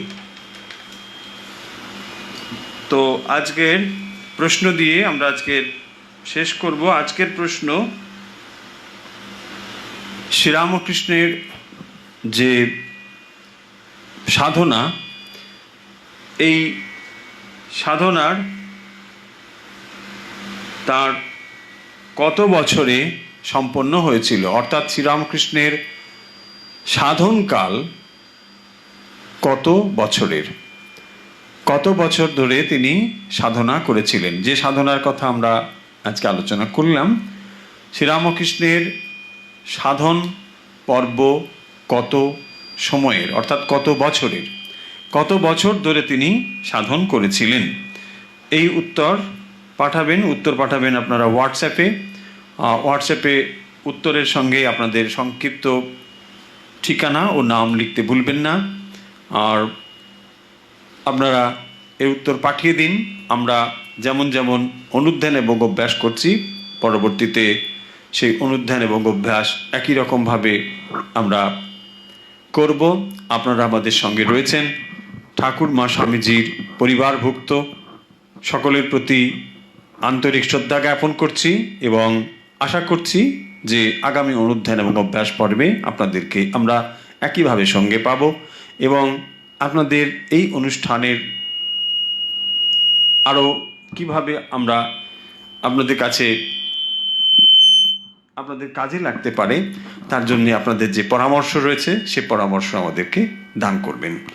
আজকের ঠাকুর মা স্বামীজির পরিবারভুক্ত ভক্ত ও অনুরাগী সকলের হয়ে সমবেতভাবে ঠাকুর মা স্বামীজির কাছে সেই প্রার্থনা করছি, সর্বেত্র সুখিনো সন্তু সর্বে সন্তু নিরাময়া সর্বে ভদ্রাণি পশ্যন্তু মা কশ্চিৎ দুঃখ ভাগ ভবেৎ। ওম শান্তি, ওম শান্তি, ওম শান্তি।